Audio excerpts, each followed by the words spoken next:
Manifestation. Man up. Manifestation. Man up. Manifestation. Man up. Manifestation. A place where we inform, build, and inspire. Manifestation. Man up. Manifestation. Man up. Manifestation. Man up. A place where we inform. Manifestation. A place where we inform, build, and inspire. You gotta eat what you kill. You gotta go out there. You gotta hunt for your meals. We all have that ability to connect with people, to be that motivational person in somebody's life. You gotta let people know there's certain lines you don't cross, and that there's gonna be consequences if you do. Man up. If you are an adult and you are in a relationship, that person's emotions are not your responsibility. Man up. Manifestation. Man up. Manifestation. Man up. Manifestation. A place where we inform, build, and inspire. The devil, during slavery, destroyed the masculinity or manhood of the so-called Negro. No man. No man. Right now you got to be trained all over again to be a man. When someone is obligated to do something, it is binding upon them to do it. And failure to do it causes reaction. Man up. Position make you rich. I don't have that type of richness. My richness is life forever. If that people knew their glorious past, if that people knew their glorious past, if that people knew their glorious past, then they would be more inclined to respect themselves. I'm not saying I'm going to rule the world or I'm going to change the world, but I guarantee that I will spark the brain that will change the world. And that's our job, is to spark somebody else watching us. A place where we inform, build, and inspire. Manifestation. Man up. Manifestation. Man up. Manifestation. Man up. A place where we inform. Manifestation. A place where we inform, build, and inspire. You want to tell me about yourself? Go get your friends. I'll tell you who you are based on who your friends are. Don't just live and die. That's an ugly existence. Make your life matter. Make your life count. Live a life where people can actually mourn you for the things you left behind, not just because you were around and existed. We need strong black nuclear family. Yes. Yes. That's what it is. Mother, father, son, daughter, all in the same house with a focus on the family unit as a whole. We had Tulsa, Atlanta, New Jersey, Detroit. We had Rosewood. We had Black Wall Streets all over. The Republicans aren't for us, but the Democrats aren't for us either. And we should have no alliance to any political party. We only have alliance to what is in our own best interest. A place where we inform, build, and inspire. Manifestation. Man up. Manifestation. Man up. Manifestation. Man up. A place where we inform. Manifestation. A place where we inform, build, and inspire.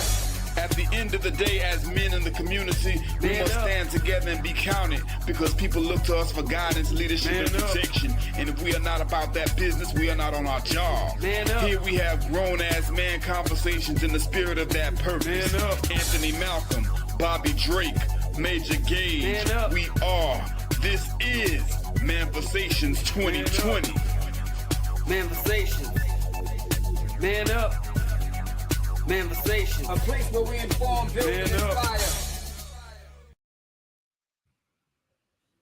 All right. Welcome to Manifestations 2020. I'm so excited. We have a super dope special guest tonight. I had to reach out to the brother because the brother is doing phenomenal work. And I don't know if it was Major, if it was you or Bobby that shared that link where he was trying to correct a woman that was in a very, very serious profession. On our side, we call it misandry. But I don't know who sent it. Not sure if you sent the link, maybe, or Bobby sent it. It was probably me. Yeah, it was Bobby, right? I told Bobby that was him earlier. He's like, no, that was Major. But I'm glad you did send the link, because when I reviewed the episode that he did, and it went viral. It actually went viral, and it went viral for a good reason. I love when things go viral for the right reasons, and just how this brother, the way he dissected her in a way that was very intellectual and professional and educational at the same time for the audience. And the way he did it was so immaculate. And I really wanted to reach out to him and bring him on our platform, because you know what we stand for. And this brother exudes everything that we stand for. And you guys are going to see tonight. So we have a great show for him tonight. And everybody that's tuning in, I know he's broadcasting from his platform as well. Shout out to his people out there, because I also want to give you your flowers too, because a lot of times we have echo chambers with platforms of people that echo the wrong sentiments out there and put the wrong projection of things in the wrong direction. And your audience, Dr. L, your audience did an immaculate job on spitting facts going against her, as well as showing her like, hey, that's not the right way to go about it.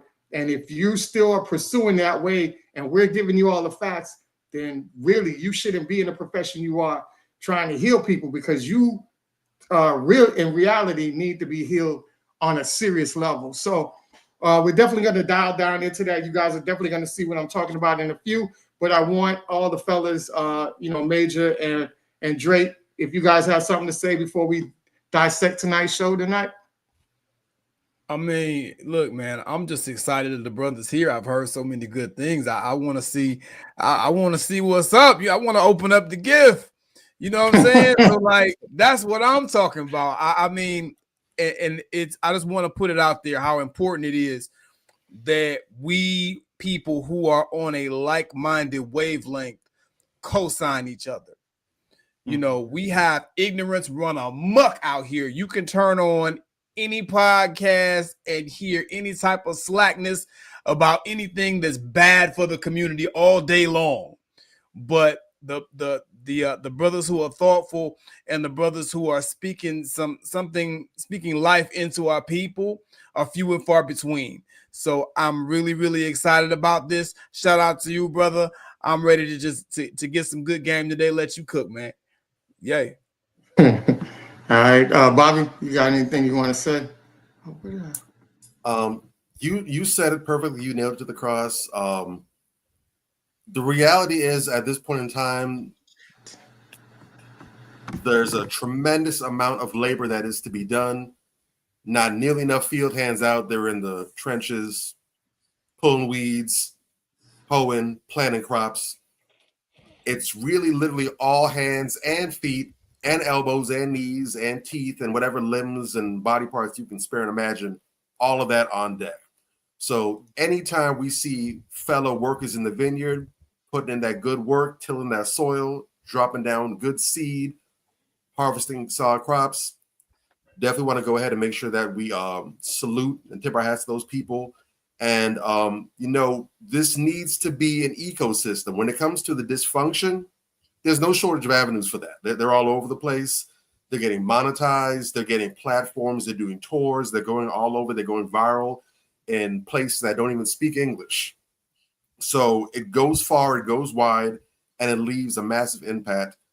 And I really think that when we are able to bump into other people who are willing to go ahead and get out there on the platforms and be that lone voice crying in the wilderness, we need to make sure that we're elevating these people and that we're making sure that we're creating that positive echo chamber, something to push back against the nonsense. So for that reason, huge respect to you, Dr. L. Continue doing what you're doing.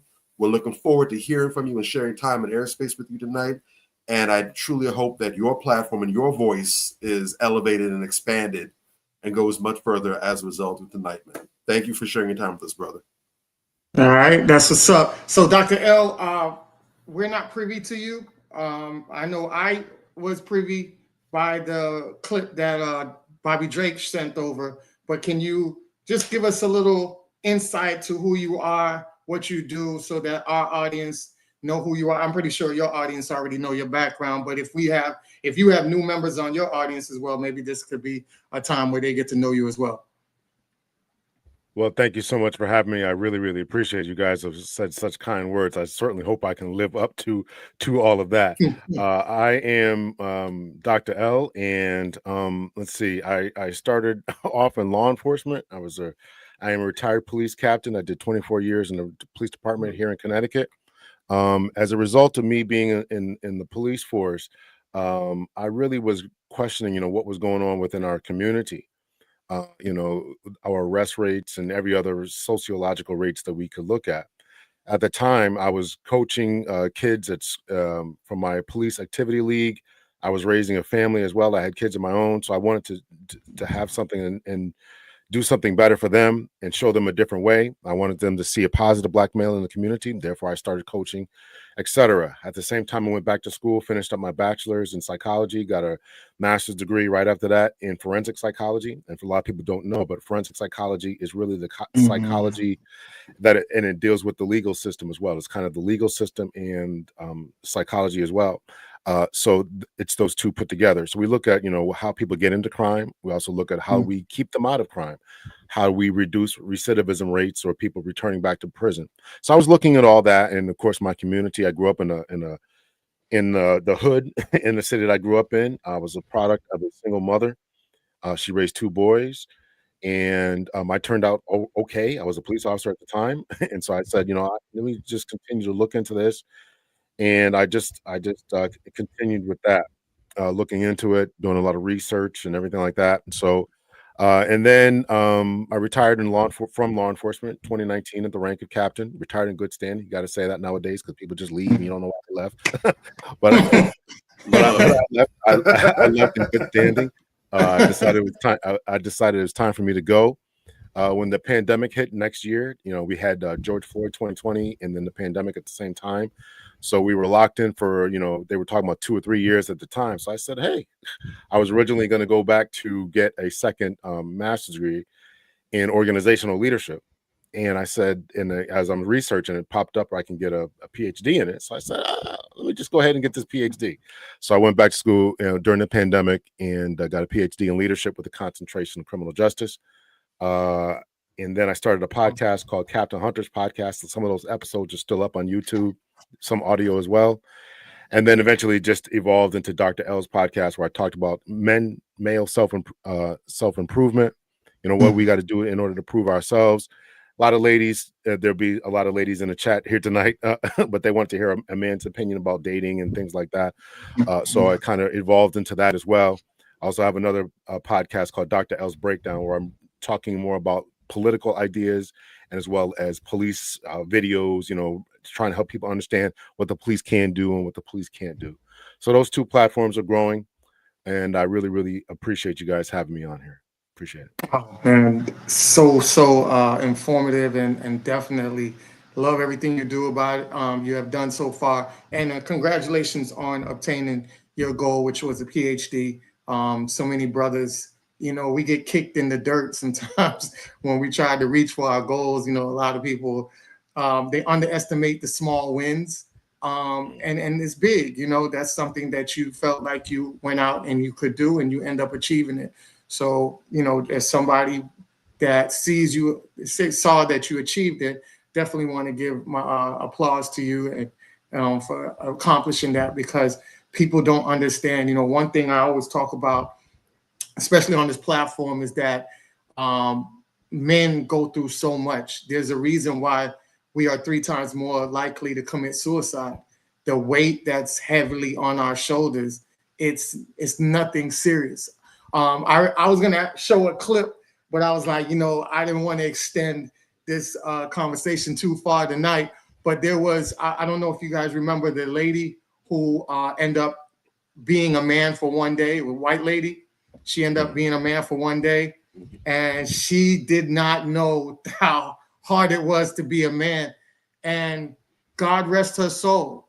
It actually propelled her into the direction of suicide. She ended up committing suicide later on, years later, because of it. She had to check into a mental hospital after going through that little process that she wanted to go through, you know, and she found out that it ended up being life-threatening for her, trying to be a man, to see how a man operates in the shoes and knowing what he had to deal with from women, because she was dressed as a woman and dealing with some nasty, vital things coming from other women. And then when she revealed herself, the women was like, "Oh, I didn't know you was a woman. I thought you were a man."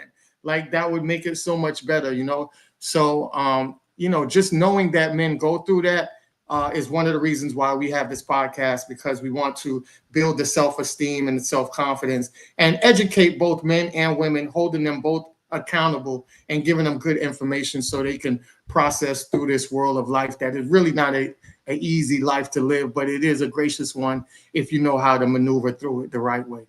All right. So with that being said, I did want to get into our first video just to show the super dopeness of what our the guests he has on, and the conversations that he have as well.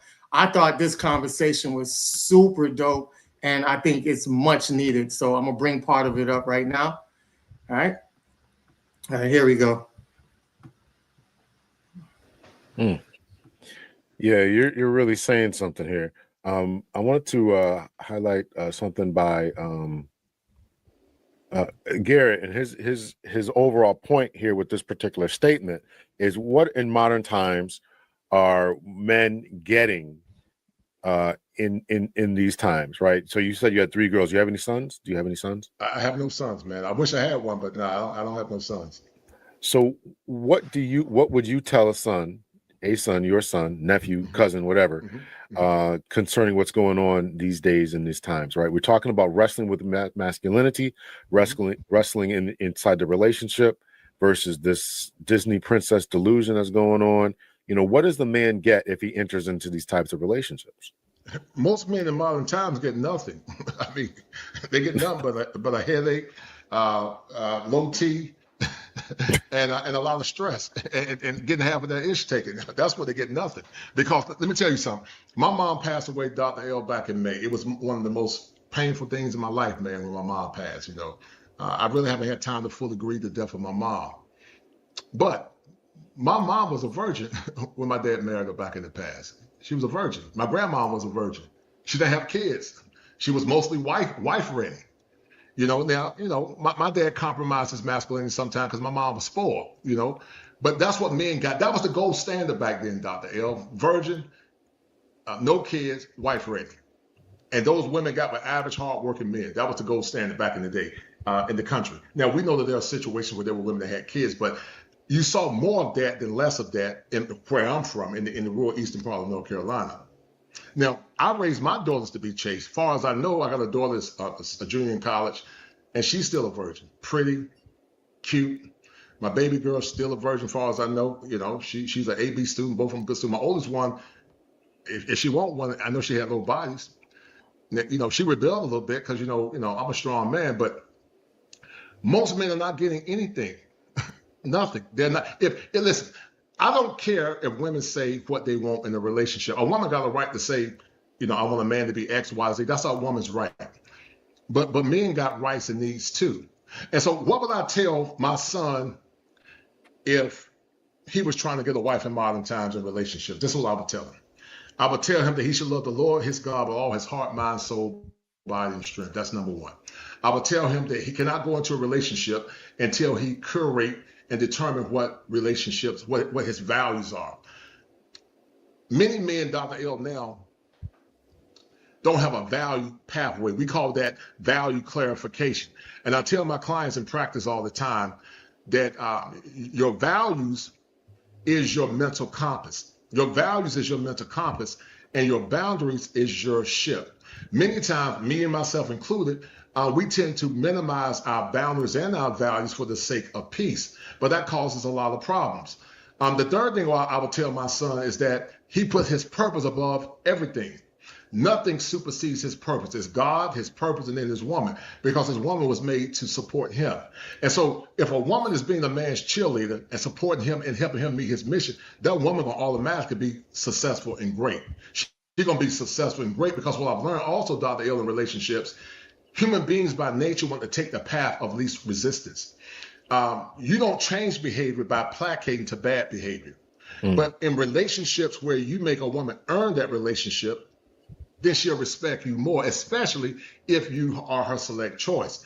But the problem now, you got a lot of women come into relationships with men that they're not that man's select choice. They got a lot of unresolved trauma.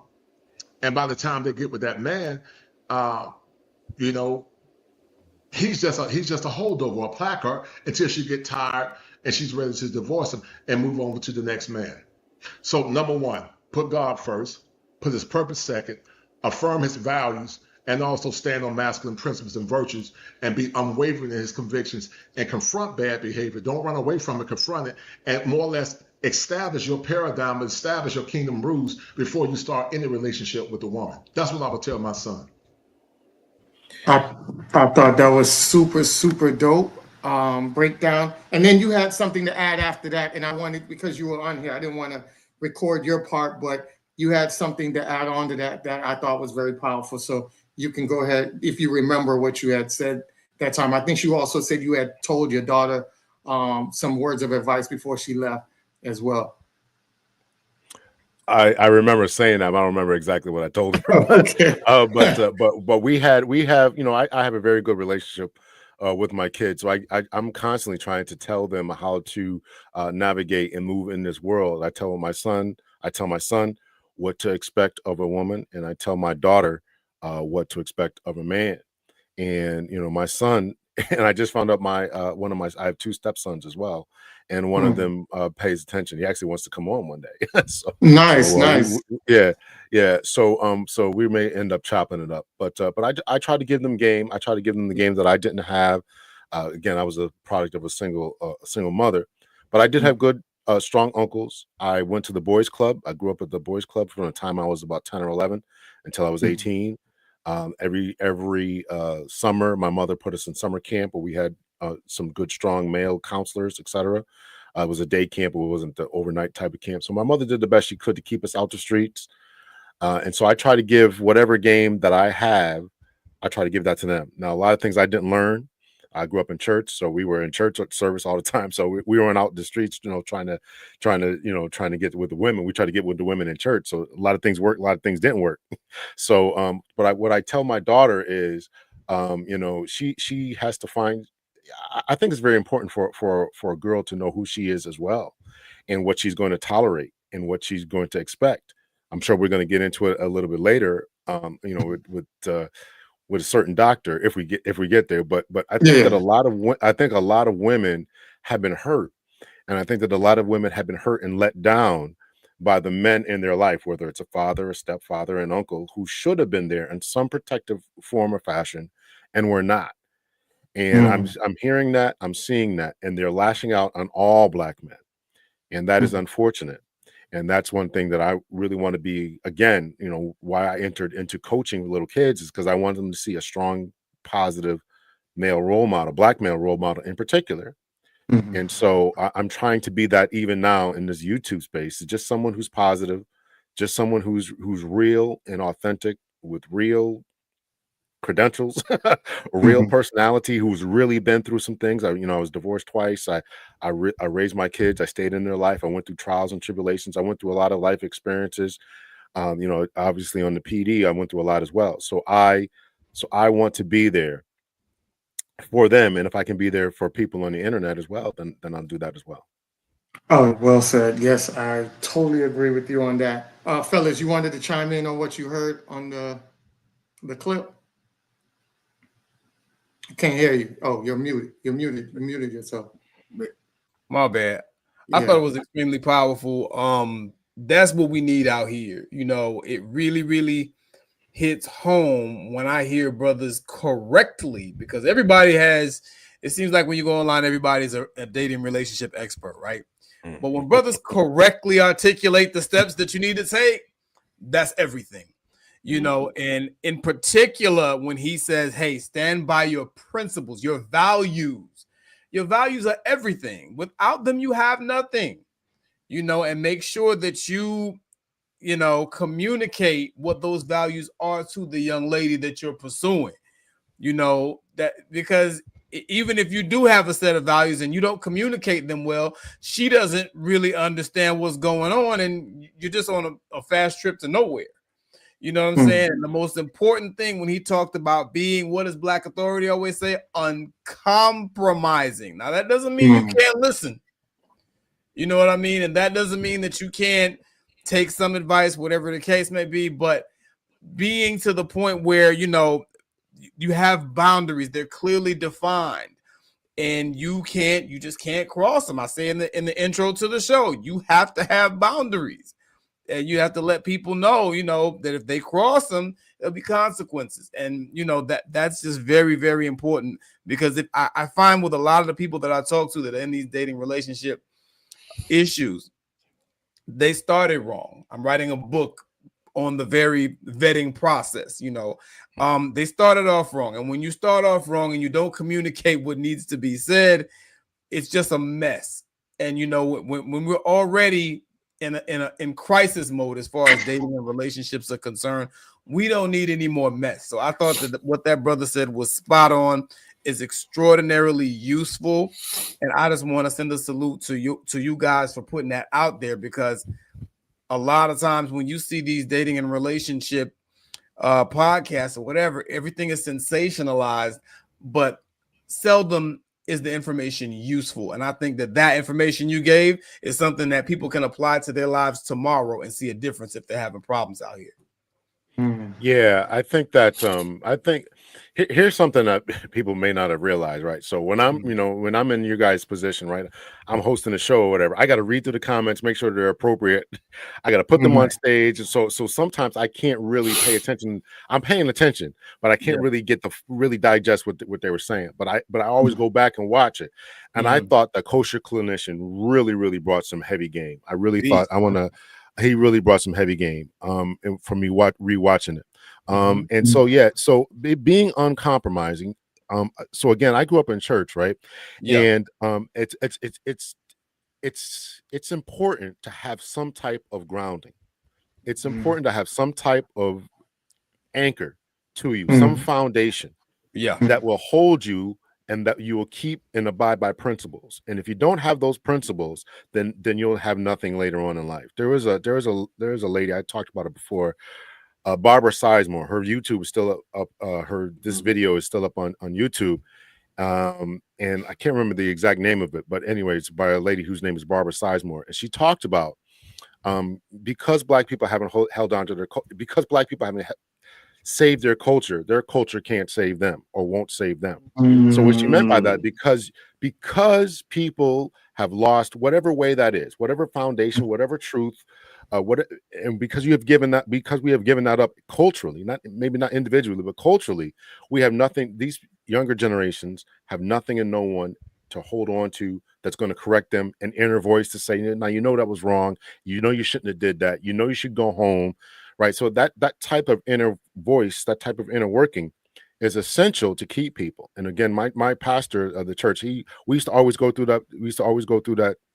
The scripture, I think it's like Proverbs 22:1. I want to turn this into a Bible study, but it was, I think it was something like, a good name, your name, your name, your reputation is everyththing.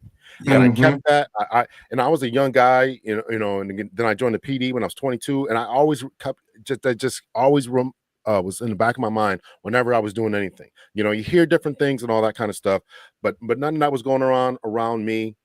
I don't think culturally in our police department either, but we had a really good police department. But I always made sure that I was going to be that one who said, no, it's not going to happen around me. You're not going to do this, because my name, my reputation is very, very important to me. So I kept that through my time in church. I kept it through my time in the police department. I'm going to keep it now. So I think that's what something a kosher clinician really honed in on. And a lot of times we just don't have that foundation. And we got to build up that foundation. So when we build that foundation will be something you can settle on one day. Yes, exactly. Remember, that foundation was the the foundation was one of the reasons why the pigs didn't get ate by the wolf. You know, they had that solid foundation. You don't have that solid foundation, that would have been the last day of your life.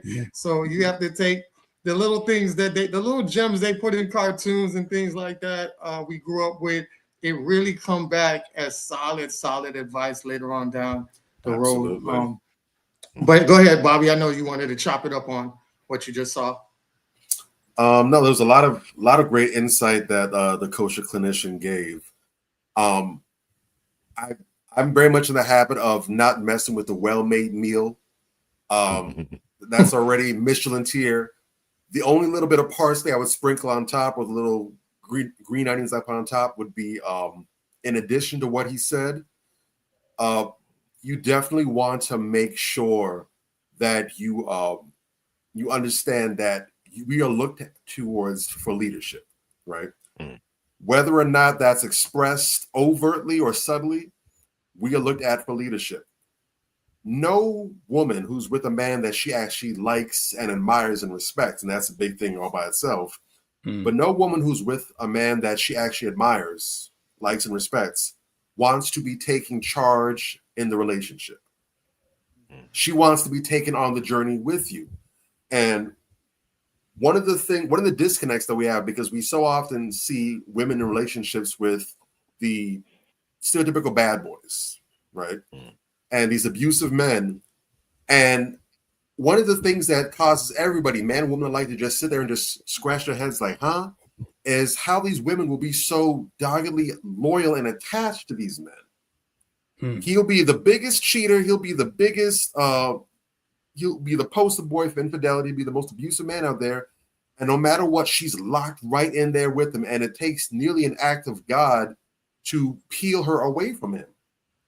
And I would suggest that the reason for that typically is because these men, even though it's not a positive one, these men have an agenda. They have a direction they're committed towards. And even though it's not a wholesome or functional one, the woman is still inclined to get along with that. The man who has a healthy, functional, positive direction that he's going in, he has his own mission, his agenda, he has his compass that guides him. She will also lock into that as well, too.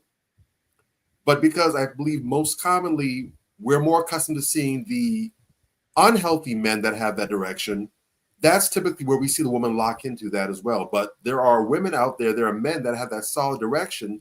And when we look at them, typically we see that their women have bought into what they're selling, they're on board, and they're along for the ride. And we have some examples of these couples that are out there that might not get the limelight because, you know, functionality isn't sexy. It's not hot. You're not going to see, you're not going to sell tickets. You're not going to sell views with that.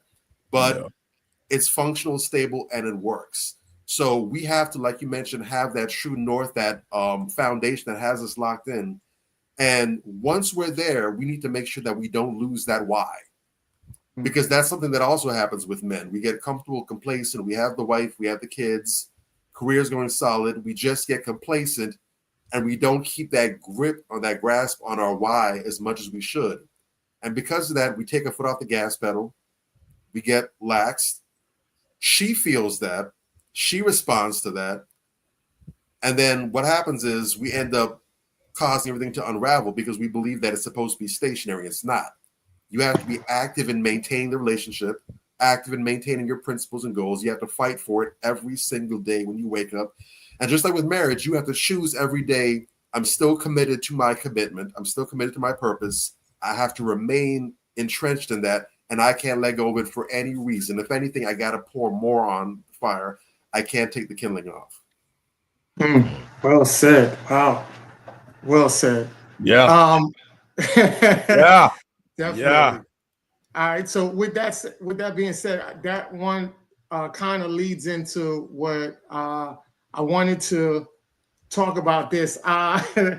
It was part of a clip of his show, and I thought it was pretty important to discuss because we have discussed it on our show. So I want to see if we can generate some collective thoughts on this.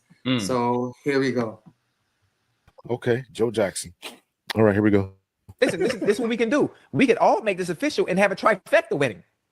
Hold on. Yeah, we can have a Hey, trifecta. I'm official. I just ain't got no whistle.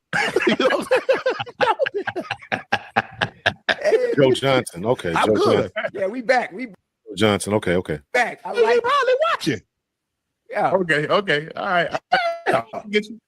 I'm picking up what you're putting down. I got you. Yeah, you see what I'm saying? Joe be knowing. Yes. You feel me now? It's time. Hey, Joe. It's time to come home. It's time to come home. Yeah. Come on. It's about that time. Hey, Yeah. we not getting no younger. Nah, I ain't. Hey, Joe, I tried to explain to Unc. I say the older we get, the chances of getting what we want, it becomes slim. Are these brothers talking about getting married now after Shannon been through what he been through? Now you talking about getting married and settling down? What is he, 58? Now you want to do it? Because what's available out there right now, don't nobody else want, because that's why it's available. Ooh. You hear me? Hey. Yeah, you get to a certain age, you know. You get what you can, not what you want to. Hey, you know what I'm saying? Hey, the pickings is slim now. Hey, it's a tough time to be dating now, boy. Hey, Yeah. what? Listen, hold on a second here. These three millionaires talking about how tough it is out here. Mm. Man, you know it's bad. You know it's bad when millionaires are talking about how tough it is out here. Mm. Yes, thank you for that, brother Darkness. Fair use. Yes. But you know, it's rough out here when millionaires are talking about how tough it is out here. They can't find anybody. Hey, boy, I waved my white flag long time ago. I remember, we got back to school clothes. It was like a week before school. Everything done been picked over. Right. Hey, Joe, it wasn't no early. We get the last 2 weeks. Everything done been picked over. Everybody else that tried the jeans on, that tried the shirt on, that had their feet in the shoe. That's where they came up. Because I remember when I was coming up, Joe, people be trying the shoes on just their barefoot. Yeah. You ain't had no socks. You know, they just started. You laughing, Ocho. I ain't lying. You people had their breath like, damn. Hey, let me get them what he just had. But that was back in the day. So, but it's time to come on in, Ocho. It's time to come on home. Ooh, man. It is what it is. And I'm at fault too. Yeah, for sure. That's probably true, Glorious. They probably do pass around the same women, right? The same ones at the same clubs, same games, same parties. Yeah, that's true. That's probably true. All right, so I definitely wanted to add that clip in because we also talked about Shannon and his shenanigans. We also discussed Ocho. And you know what? Two things can be true, right? Two things can be true. What you said, Dr. L, is true, right? It is rough out here, and there are men with money that are struggling to find true love. That can be true. The problem I have on the other side of that is that these aren't the qualified men to talk about that, because I feel like these men have a lot of inner work to do, and it's part of the reason why they're having trouble finding the woman that they want. A lot of times, a lot of these guys don't really, you have to kill the lustful spirit in you. Watching Ocho, because he makes himself live all the time, watching how he moves, he hasn't killed that lustful spirit in him. When you look at Shannon Sharp, Shannon has a complex of worrying too much what the outside people think more than what he wants for himself. Because you remember, before this whole shenanigans went down and he got caught up in that stuff, people were saying that Shannon was gay. They didn't see him around no woman like that. He wasn't committed. And then his stylist is from that community. And everywhere he was going, he was getting pictures with his stylist. And remember when he heard that he was gay for so long that he ended up, quote unquote, leaking audio of him having sex with a woman just to show that he wasn't gay. And it's things like, it was things like that that just lets you know that even though these guys have money, a lot of them have deep insecurities and are broken. They're broken people with more money. That's all it is. And I thought that, you know, him telling Ocho time to come home. One of the most, and these guys could tell you, one of the most important and staple thing that you could say to somebody is make sure that you are leading by example. I always use that as my slogan. I always lead by example. That's why my peers respect me. That's why when I get around politicians and discuss policies, they respect me. Children that I've raised, I don't have any biological children, but all my stepchildren respect me because I lead by example. I remember my stepchild one day, he got promoted, and he got promoted so fast, and he came home one day and he hugged me. I was asleep and he hugged me. He hugged me so tight. Mind you, he still has his father. And he hugged me so tight. And I was like, are you all right? Because, you know, when a child just do something just out of the norm like that, you start to question, like, do you want money?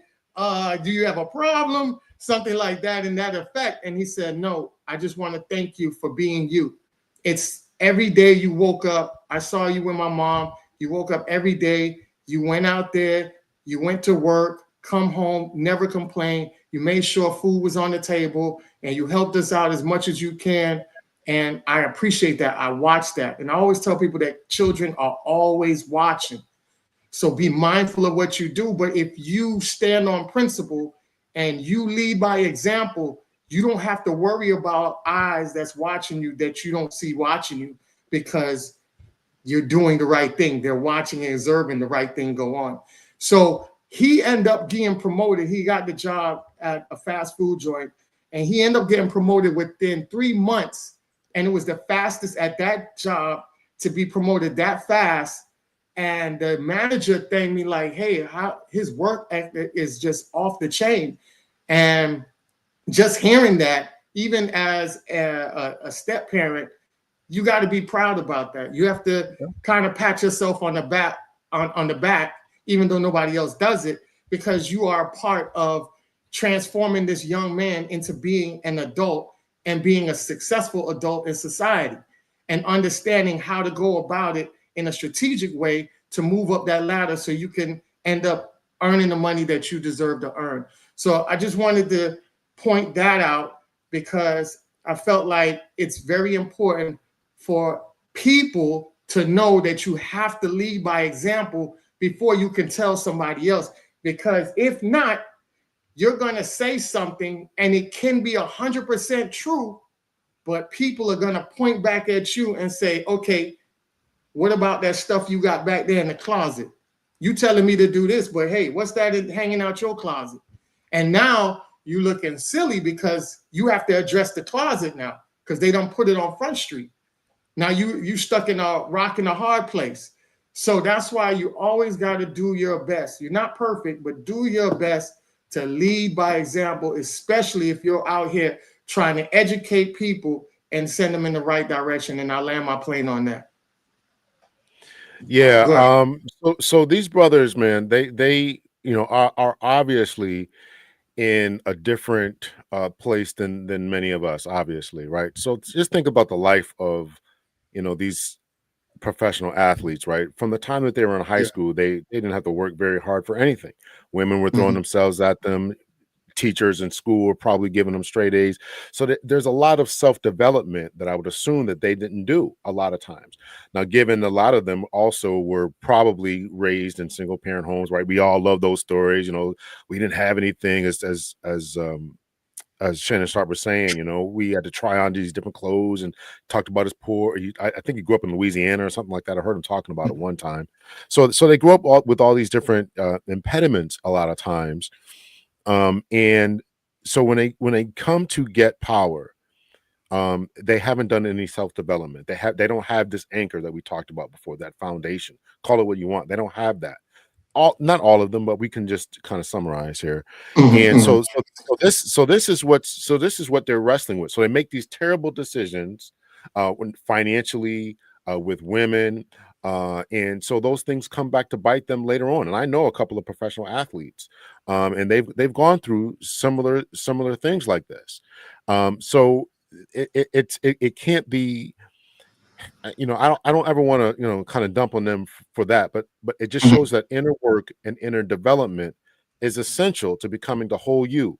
And don't forget that a lot of people want to be in that position. Now, I call it the three P's of my own particular life. I was a police officer, I was around a lot of politicians, and I was around a lot of preachers. And all three of those, when they get power, they go crazy. They start sleeping with the women, they start stealing money. Police officers have been abusive a lot of times in the past. We all know what it was, right? But because that's power. So a lot of people aspire to be in those types of positions, not just the 3 P's that I laid out, but whatever position, right? You start moving up the corporate ladder, you become famous, you get a booming YouTube channel, whatever it is, people tend to get in this place. And if they don't have that foundation to avoid the corruption, to avoid becoming part of the problem that people are trying to overcome, then that is something to watch out for, right? So look what's going on with our Congress right now. They can't get anything done. And if you listen to a lot of experts, right, they talk about, at least I listen to them, reading their books and whatnot, right? They talk about the fall of Rome, and one of the things that caused Rome to fall was exactly what the United States is doing right now, where the politicians are no longer concerned about the people. And I would say that's what's going on today. Our politicians are no longer concerned about the people. But why? Because they've been bought out, because of the way our election rules go. So this is a problem that is a human problem. But if you don't have that foundation, you don't have that anchor to hold you in, man, you are subject to go downstream with everyone else. Exactly. Well said, you fellas. I did want to say to your the politician of power. You had a lawyer, real good guy. I forgot his name. The lawyer, you did a podcast. The legal. What's his name again? The lead attorney. The lead attorney. Yes, that's his name. The lead attorney. And he had an episode where the Congress lady from I forgot what state that was, and she got pulled over by the cops. And the way she was talking to the cop, and this is a white cop, but the white cop was being very lenient to her, and she just kept using the way she knew she had power, the way she was talking to him. It was like, hey, let's just go through the proper procedures of doing it. But she felt like, because she's, part of the political world, who's your boss? And he's just like, listen, you ran 2 stop signs. Just give me your license. Who are you? Who's your supervisor? And I'm like, these are the same people that if somebody like me with dreads was to be pulled over and asked the same questions, the whole comment section would be like, just comply, shut up, take it to court, win there, And this lady, a very well-known lady, did not do that, and she went on and he ended up putting her in the back of the police car. He ended up letting her go because it was another black man that came, that was her friend, that kind of de-escalated the situation and was able to get her out of the handcuffs. But I just wanted to bring that up because you said the power of a lot of these politicians when they go to their head, and that was a prime example. But go ahead, Major Bobby, whichever one, chime in. Yeah, that was a very interesting clip. It's a little crazy. I'm gonna say off rip, the first thing that really jumps out at me is to see not just them, but a lot of other people up in age still talking about dating. That's not normal. Let's talk about that. That's not normal. I mean, no shade to nobody who is. I guess we all got to struggle where we stand, but like for it to be an entire generation of us, what's going on? Because these are things that we should have figured out from long ago.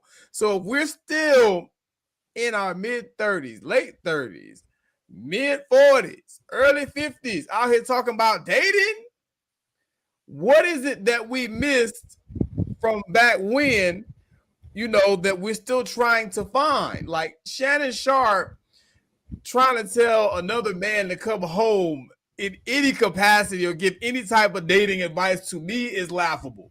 What are we doing? Really, Shannon? I'm just saying. I can't stop thinking about them damn text messages whenever I see Shannon Sharp. You understand? Like these, like you said, both of these brothers got a lot of work to do. 65 is the new 35. That's the thing. We got to get out as a people. We're talking about dating right now, but as a people, more generally, we gotta get out of this mindset where we're perpetual goddamn teenagers. No, you gotta grow up. Shannon Sharp, you how old, man? You 54? Dating a 19-year-old Yeah, it's OnlyFans girl.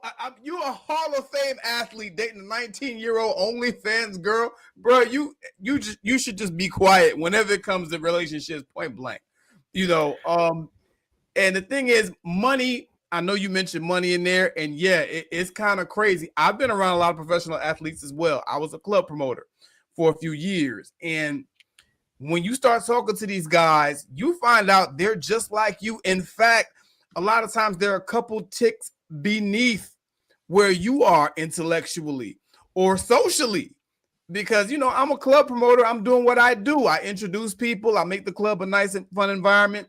You got professional athletes coming up to me asking me, which one of them single, man? Hey, can you go put in a word for me over there? Man, I'm not going to say no names, but you're professional athlete X. Get your ass over there and say something, fool. You out here dodging tackles and you doing all this stuff on the field. You a monster and you scared to go talk to a woman. You understand? That's part and parcel of what Shannon Sharp is guilty of, because remember, Shannon Sharp was tricking. You understand? So we're not even talking about people trying to have a regular relationship. This is not normal. He tricking off his little money because he's into whatever race play or whatever kind of weird stuff they was talking about on them text messages. Put a big black baby in me, all that. Bruh. So you have to understand the mindset, I guess, of the people who are speaking. You know, pouring syrup on shit don't make it pancakes. You know what I'm saying? So, like, you feel me? You can try to, you know, make it look like something or what, but like Anthony said, you got to do the work. It's a real thing. And it seems like, you know, a lot of these guys, especially if they got some paper, they feel like their paper compensates for all of their other shortcomings. You can't unlame a lame. Money can't unlame you. You dig? And so that was a very bizarre exchange. But yeah, I mean, at the end of the day, I would like to see more brothers at Shannon Sharp's level publicly married with children, showing love to their families and emphasizing building community. Because this whole I'm a player that just got fired from my damn job because I couldn't keep it together at 56 just ain't working. And I'll park the Chevy there. It's insane. Well said, Drake. Go ahead, Dr.L. You wanted to say something real quick? No, I just wanted to say, yeah, I definitely appreciate that, and I wish that, you know, Shannon would get it together. Let me just also what you talked about, Major, at the beginning there was this idea about being over, you know, 35 and still dating. Man, I'm telling you, it's a completely different game, and that's what they were alluding to. It is completely different. Now, I got divorced during the pandemic, so I'm back out here myself, and I'm like, and all this stuff you used to. All this stuff they used to do, all the stuff that you used to do, that don't work no more. It don't work. The game has changed. The ladies have changed, and I think that this is the point that they were saying, is that it's all changed. And so I think a lot more ladies. I'm seeing a lot more YouTube videos of ladies, and even some professional ladies. I was listening to a podcast today. Two professional white ladies are saying, listen, we done messed up the game. Essentially, our feminism has messed up the game. People aren't getting married, and these are two white ladies, so I'm assuming that they're talking about what's going on, and mostly in their communities. They're seeing people not getting married. They understand that the men don't want what they are now offering and selling. They don't want, and if they're saying that, I mean, what is going on in our community? You know, that's, you know, we got to take a look at this. So it's good that other people are at least recognizing that there is a problem. You know, the things that men and women came together to do, to perform, to complement each other. You were strong in one area, I was weak in this area. Try to make a whole unit that is gone, and they want, I would assume, with those the brothers on the on that panel were saying they're just after your money, and they're making it plain now. I just want money. I just want this. I just want that. Yesterday, I'm actually going to do I do some driving videos and stuff. So I'm actually going to talk about this in this one video I saw the other day where this lady was complaining because she's tired of just having random sex because it's not getting her anywhere. She's having random sex with all these different dudes. It ain't good. She's not finishing. So why is she doing all this? Right. So they're starting to understand that maybe there's something to this whole being in a relationship. And my thought process was she's not, you know, a lot of times these ladies are in these intimate relationships with these people, but they're not emotionally connected. There's no intimacy going on. Therefore, they're not getting the emotional needs met, which would then lead to them not being able to have the orgasmic experience that they're looking for. So just trying to run out here, trying to be like man is not working. So there's a whole dynamic that's going on out here. And my point in that was, if we as average guys are dealing with this and the rich guys are dealing with that, and now, you know, as I watched a podcast today with two professional ladies, one had written a book about this, they're all dealing with this, then it really is a problem that we need to look at. Yeah. Of course, we are advocating for our men to do better. But there really is a problem. And one of the things I've been trying to tell the men is, it ain't you ain't crazy, right? There really is something going on out here. So, I'll park my Chevy next to yours on that one. Yeah. No, I just wanted Bet that up. Before I let Bobby cook. Now, did you hear? I want everybody to really pay attention to this.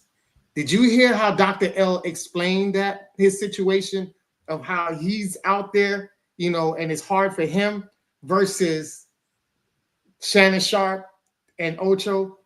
Because the direction of it is, here's an intellectual man who's being very honest about it and non-biased about it. And the way he moves lets you know that what he's saying is more effective, because Dr. L could get real quality women versus Shannon and Ocho, right?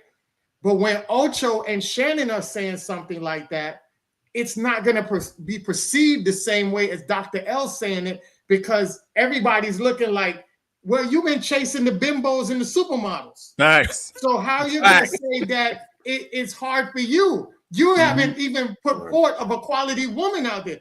Please, if I'm wrong, please tell me. And no shade to any of the women that these men have dated, but please tell me a real quality woman that you've seen these men with.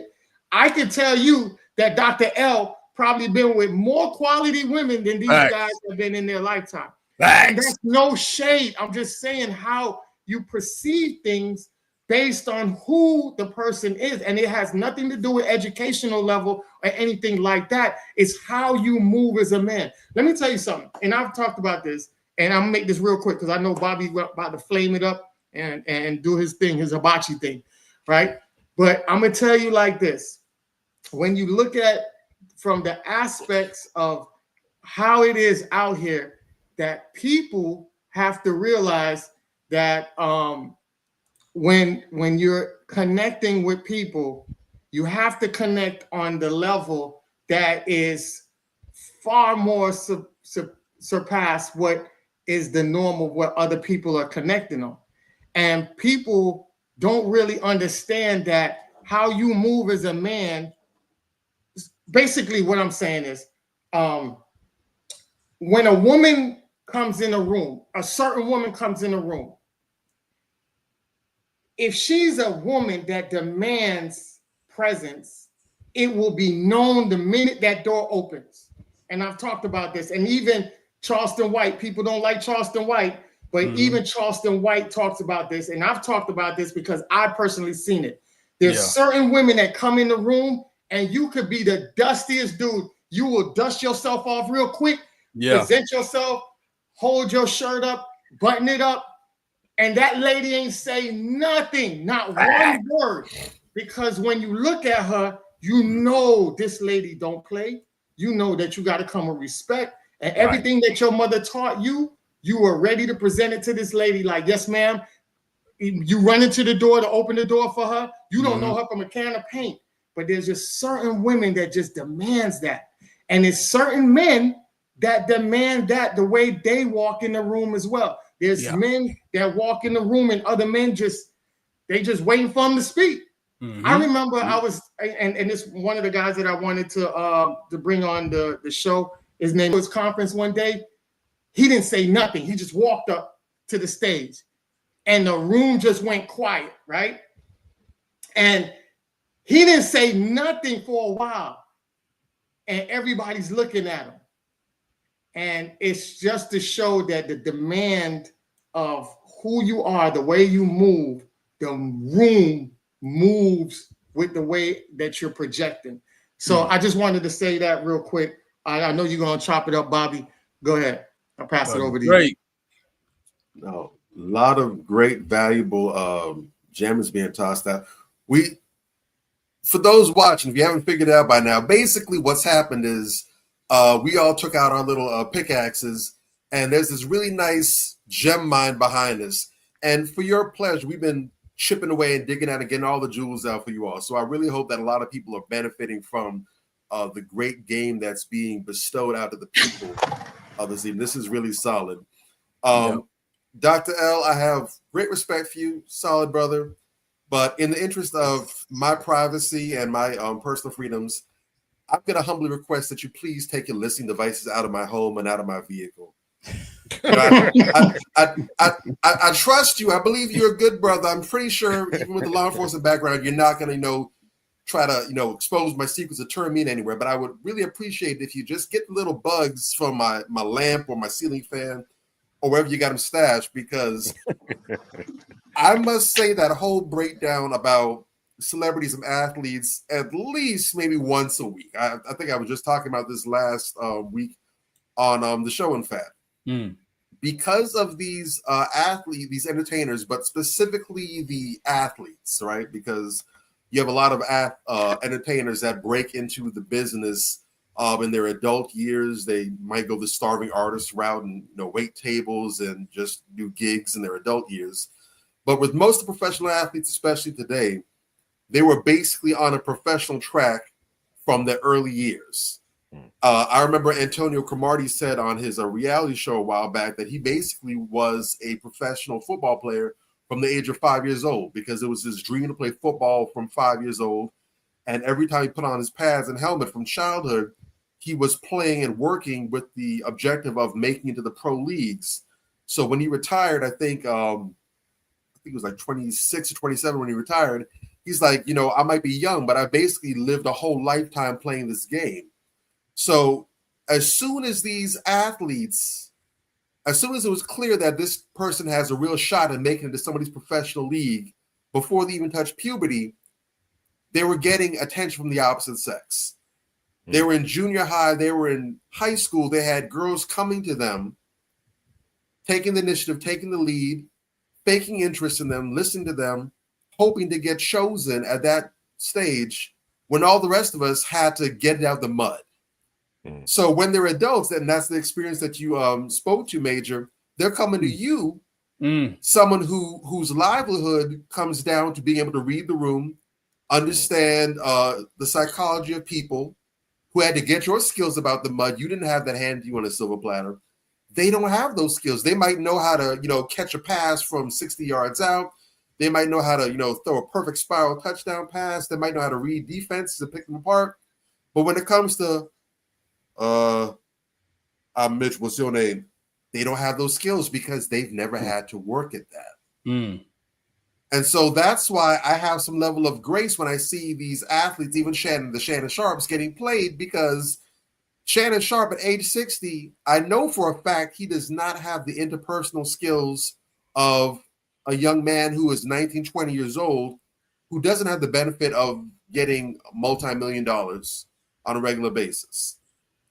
And so it goes to the importance of being able to develop these skills, but also understanding that it really doesn't matter whether you're at that level, you've been able to hobnob with the elite of society, or whether you've been able to get it out the mud as a club promoter. Everyone is still having the same issues. And we're seeing that even with your finances is the great equalizer, or your mouthpiece is the great equalizer, these are issues that everyone is experiencing. Yeah. I would present that the issue that everyone is experiencing is result of not just feminism, but the breakdown of the nuclear family. The biggest issue is, and I've said this before, we take it for granted what being raised in a nuclear household means.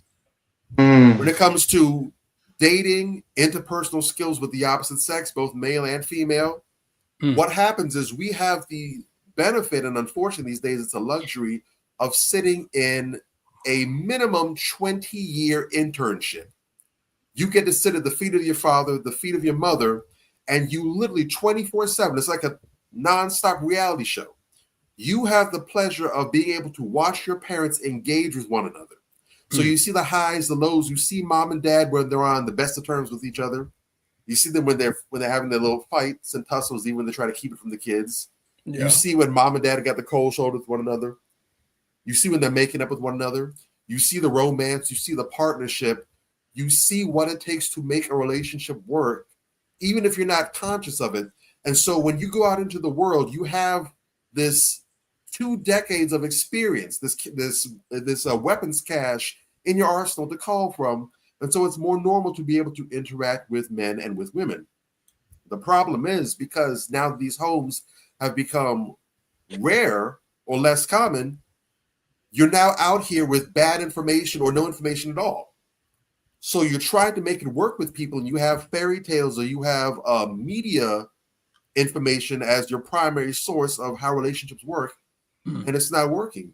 But the biggest issue of all is that men and women are no longer coming to the table in good faith, because all relationships call for negotiation. There's trade-offs. She's not perfect. I'm not perfect. We come to the table. These are my flaws. These are my issues. But this is what I'm looking for. You do the same. And now we're picking through the pieces. Well, I can work with this. I can work with that.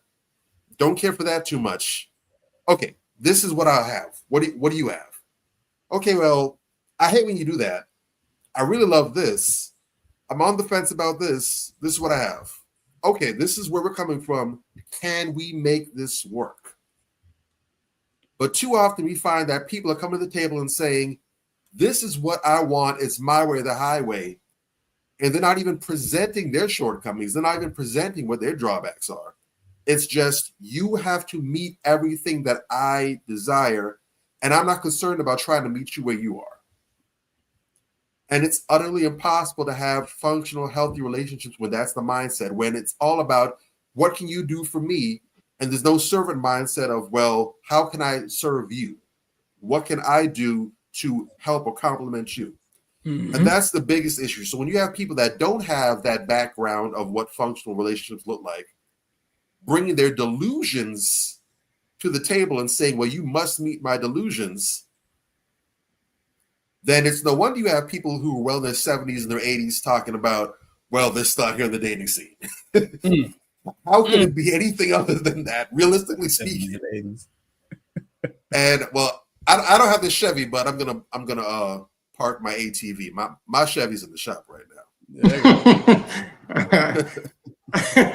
So we talk about dating. I wanted to show this clip real quick because I think it kind of sums up a little bit of the struggles that I think people are going through. Introducing our first contestant.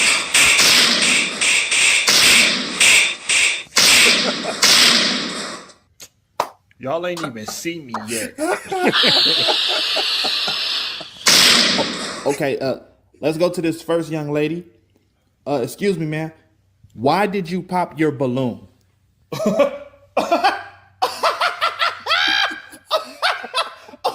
Oh, you were serious? You were... I thought that was a joke. No. Let's move on. No. Let's move on to the next girl. Ma'am, I don't like the glasses. They make you look like a minion. You're bald. You're bald. You are bald. Your head is shaped like a thumb. You look like the thumb people from Spy Kids. Your gap is dumb. Grown ass man without straight teeth. Imagine. I should punch you dead in your shit for even coming out here and embarrassing the black community like this. But I really enjoy your movies, Mr. Tyler Perry. I do. Okay, moving on to the next. Ma'am, why did you pop your balloon? I don't think there's anything wrong with you. I just don't date my grandfather's friends or anyone who looks like they fought in the same war as him. So it's a no for me. It's not my vibe. Oh, okay, let's move on to the next woman. I just wanted to give you guys a little joke. I see no lies. I was hunting for the lies feverishly. I saw not a one. No lies detected. Mercy. And man. That right there, I think that speaks directly to Bobby's point that he was just making about how people don't come to the table in good faith no more. Like, I was just getting on a young lady earlier today, like, for that same thing. She like, you know, the lady who was going viral for showing off her ring and telling her girlfriends, you know, I ain't paying y'all no mind. I got my ring, this, that, and the third. And she was like, she was basically talking about how she put in the work, and that's why she got that ring. And basically, y'all knucklehead ass should go out here and put in the work too. And she was spot on. You know what I'm saying? But like, all the clapback, you know, the girl, her comment was, you know, well, I ain't finna be folding no clothes, and I ain't finna be doing this if I ain't got no ring, and I ain't finna be doing that if I ain't got no ring. And I had to get on her a little bit. I'm like, look, mama, you need to put your best foot forward, period. You understand? Whatever that looks like, that's what you need to do. You need to choose properly and put your best foot forward. You dig? And it, like, if you're not doing that, what are you doing? You know, like a lot of people, they come to the dating, to the sexual marketplace, as Kevin Samuels would say. They come to the sexual marketplace jaded, cynical. Like, what these niggas finna say? These tired ass females, you know, like it's that type of thing, and we got to get off that. Like, if you're not gonna put your best foot forward, you need to go heal and then come back. You know what I'm saying? I think that's a lot of the problem too. A lot of people don't take no time between relationships because they don't take relationships seriously. They don't take any time off between relationships and just kind of heal and get to know themselves and, you know, learn from the mistakes that they made in that relationship before they jump into something else. And it's like that. I see that all the time on that show. These people, they don't even come. As soon as they walk out, everybody pop their balloon. Because, you know, he didn't have on a Gucci belt or something stupid. Like, really, bro? How old are we? That grinds my gears, man. I'm just saying, like, yo, he probably had a crease in his jeans. I'm just saying, yes. That type of BS. Is that what we are? Come on, man. I don't know. What y'all say? I think that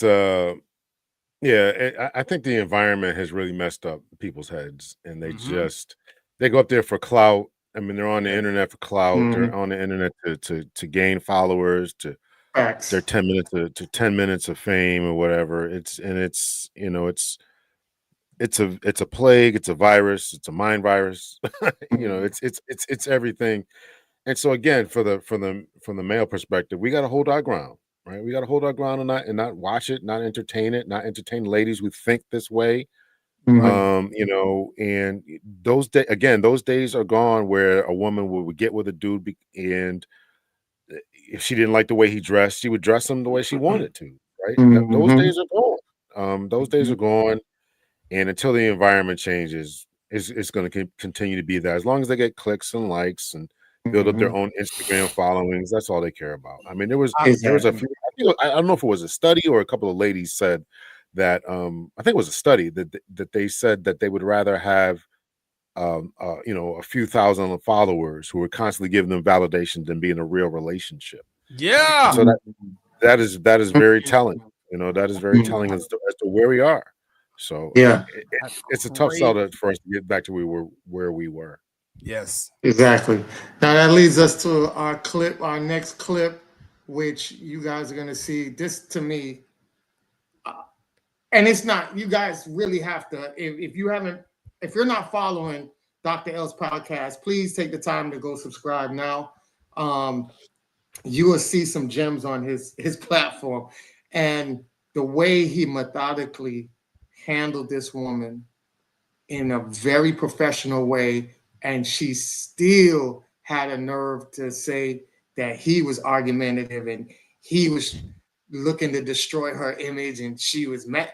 And I'm like, all this man did was take her words and use her own words against her and have her explaining things. And the fact about it is, a lot of people post stuff, say stuff, and cannot defend what they say, because there's not a lot of people who know real facts, who know real information, who know real history to debunk a lot of stuff. And Dr. L is one of those people that knows a lot about in each area. And he saw it because somebody sent him a clip.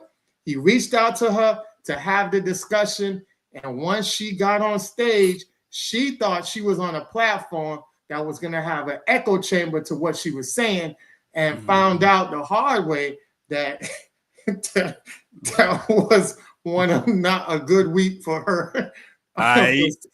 But you guys are going to see exactly what we talk about, and we're definitely going to have a conversation about it.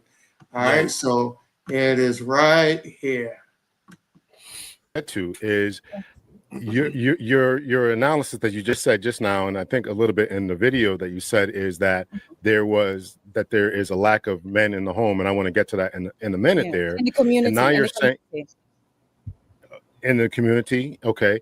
We'll unpack that in a second here, but but you're saying that they were tricked. I'm just asking who did the tricking. That's what I'm saying.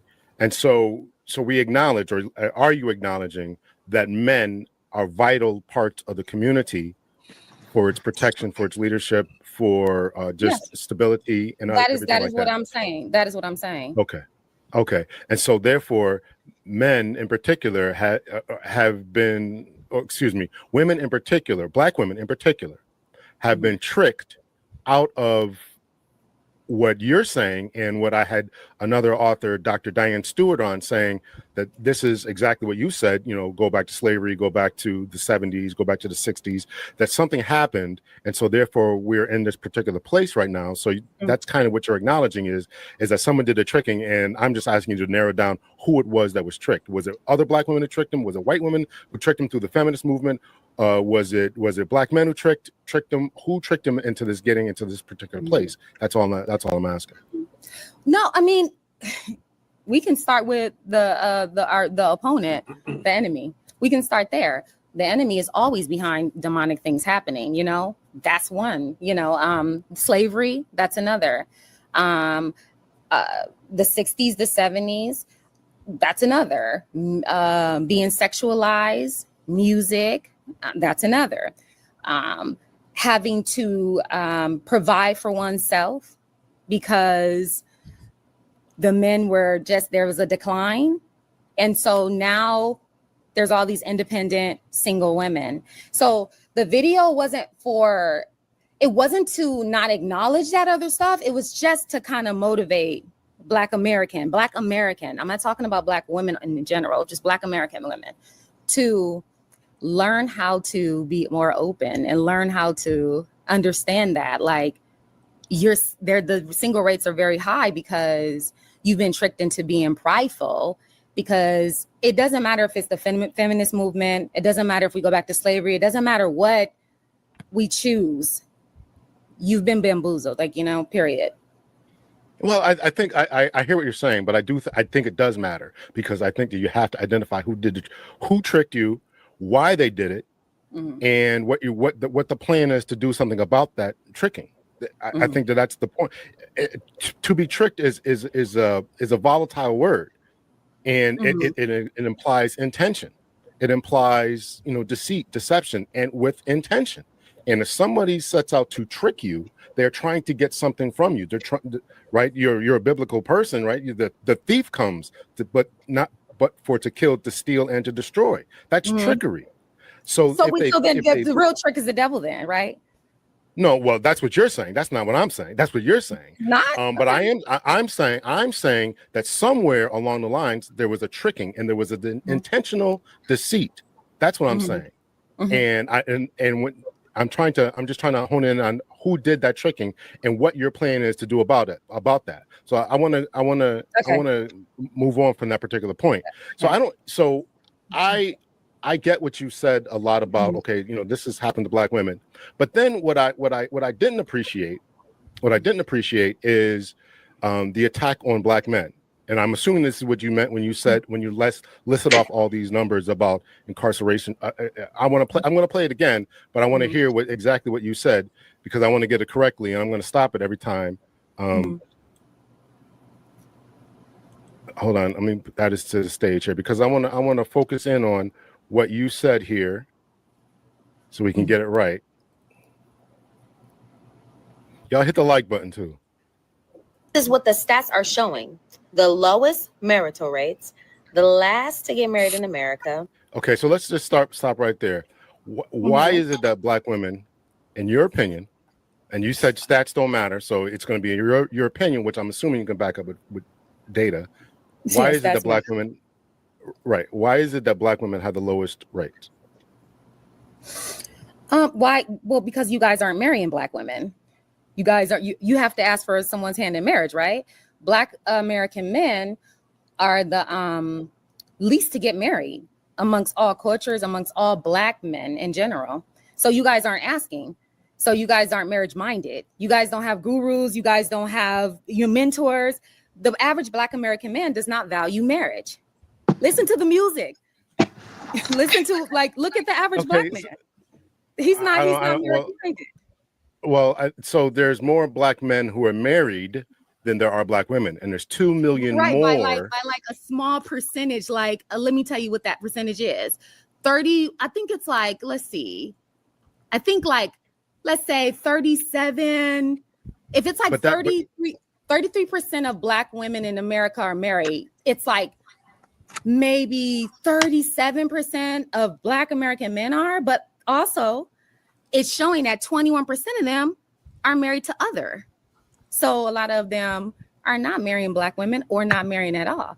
So the average Black American man does not value marriage because he doesn't understand that two heads are better than one. He doesn't understand that favor is added to your life when you marry a woman. Favor is added to your life. There aren't enough gurus. There aren't enough mentors.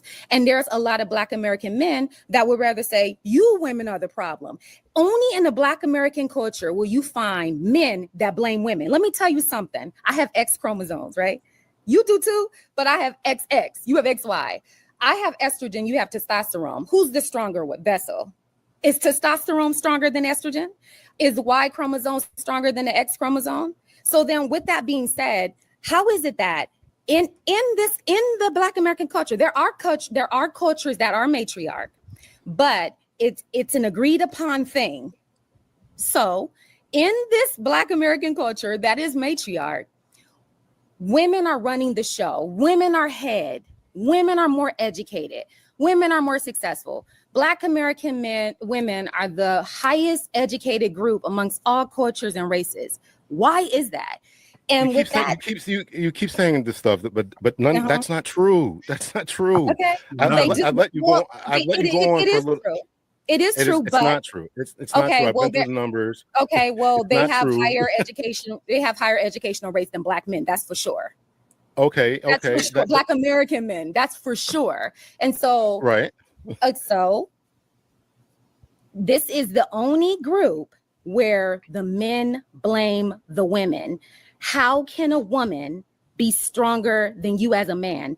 There are not enough men leading. There are not enough men that are representing Ephesians 5, which is being head, which is being a protector, being a provider, loving a woman like Christ loved the church. There is not enough men doing that. We are not, women, Black American women are not being led.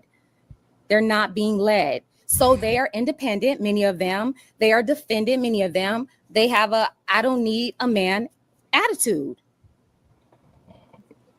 Okay, so it can't be two things at once. Either Black men are not leading, or it's that they have this strong independent attitude. So No. Black men aren't leading, and so that's what's leading to the strong independent attitude. Okay, so but what about there are Black men who are leading? There's more marriages. How many? 5 of them? 5 of them? Okay, so now we're going to get into pejoratives. I mean, you're the one that's talking about stats. So we know that 54% of Black men. I come from a patriarch family where men lead. There are not many women, Black American women, that come from a patriarch family. So Okay, okay. So five of you are leading, right? Yeah, right. So okay. All right, so that I just wanted. It's a long interview. You guys really have to trust me. We don't have the mind space tonight to go through that. Sweet baby Jesus on Black Friday. Wow. As you can see, can we pause for a second so I can go to the store? I need a whole carton. I don't need a pack. I need a carton of Newports. I need to smoke. I need nicotine right now. My God Almighty. This is what Dr.L's podcast people had to say. So he had to send him some money for that interview. If you guys have to watch it, I put it in the chat for you guys to watch it. I'm not sure if you guys caught Minister Misty, can you send me $5, please? Because just that tip alone, my God, my nerves are shot. So so I really wanted to give Dr.L his flowers on that. You guys really have to see the entire interview for him to see how he just methodically debunked everything she said. And I think I reached out. I'm not sure if I reached out to Dr.L afterwards and told him that, or I'm not sure if I wrote it in the chat. I can't remember what it was, but I said that this woman is cosplaying as Black American. She's not Black American. She's actually Nigerian. Even if the name alone lets you know that, and the way a lot of people, especially even though they have African parents and they might be born in America as first gen here in America, they still have a cultural disdain for Black Americans because a lot of, not all, there's a lot of African writers out there. Let me clarify that. But there are a lot of people from the diaspora, Africa, Jamaica, the Caribbeans. I'm Jamaican. And I can tell you when I was growing up, my family told me, stay away from Black Americans. And they had every disdain and every negative stereotype and trope to talk about Black Americans. When I break that down for us. Why would they say that? Break that down from us, from your perspective, from your family's perspective. Why do they feel as if they are better, superior? What's that about? It's a cultural thing because a lot of times people from the diaspora are tribal, and a lot of times we never had, especially back then, there's no real form of clear communication from people from the Caribbean, I'll say Jamaica, to America. You would have to go there to experience it yourself. I don't know particularly what the interaction with certain people when they visit Black Americans, but I know from basically the people that I know is that they just have this ideology and they're told that Black Americans are this way. Some of it comes from white systematic supremacy to divide Black Americans from Jamaicans or people from the diaspora. Even remember, and this is factual, that Marcus Garvey, who we as Jamaicans praise as a hierarchy, just like Jah Rastafari from Ethiopia, we praise him as well. But Marcus Garvey is one of the high idols that we hold. And remember, Marcus Garvey was trying to get this unity started in Jamaica, and he had to travel to America and get the backing from Black Americans to really be as iconic as he was. He didn't get that from the people here, because the people here was like, yo, you talking nonsense. The Black Americans were the one that rallied behind him and got his message out to where he now sits as an iconic person. So that is factual stuff. You know, it's a lot of stereotypes that go behind the division of people. But like I tell people before, when your parents, no matter how your parents raised you, to a certain age, they're responsible for how they raised you. But after a certain age, when you become an adult, it is your responsibility to change you and mold yourself into the correct way.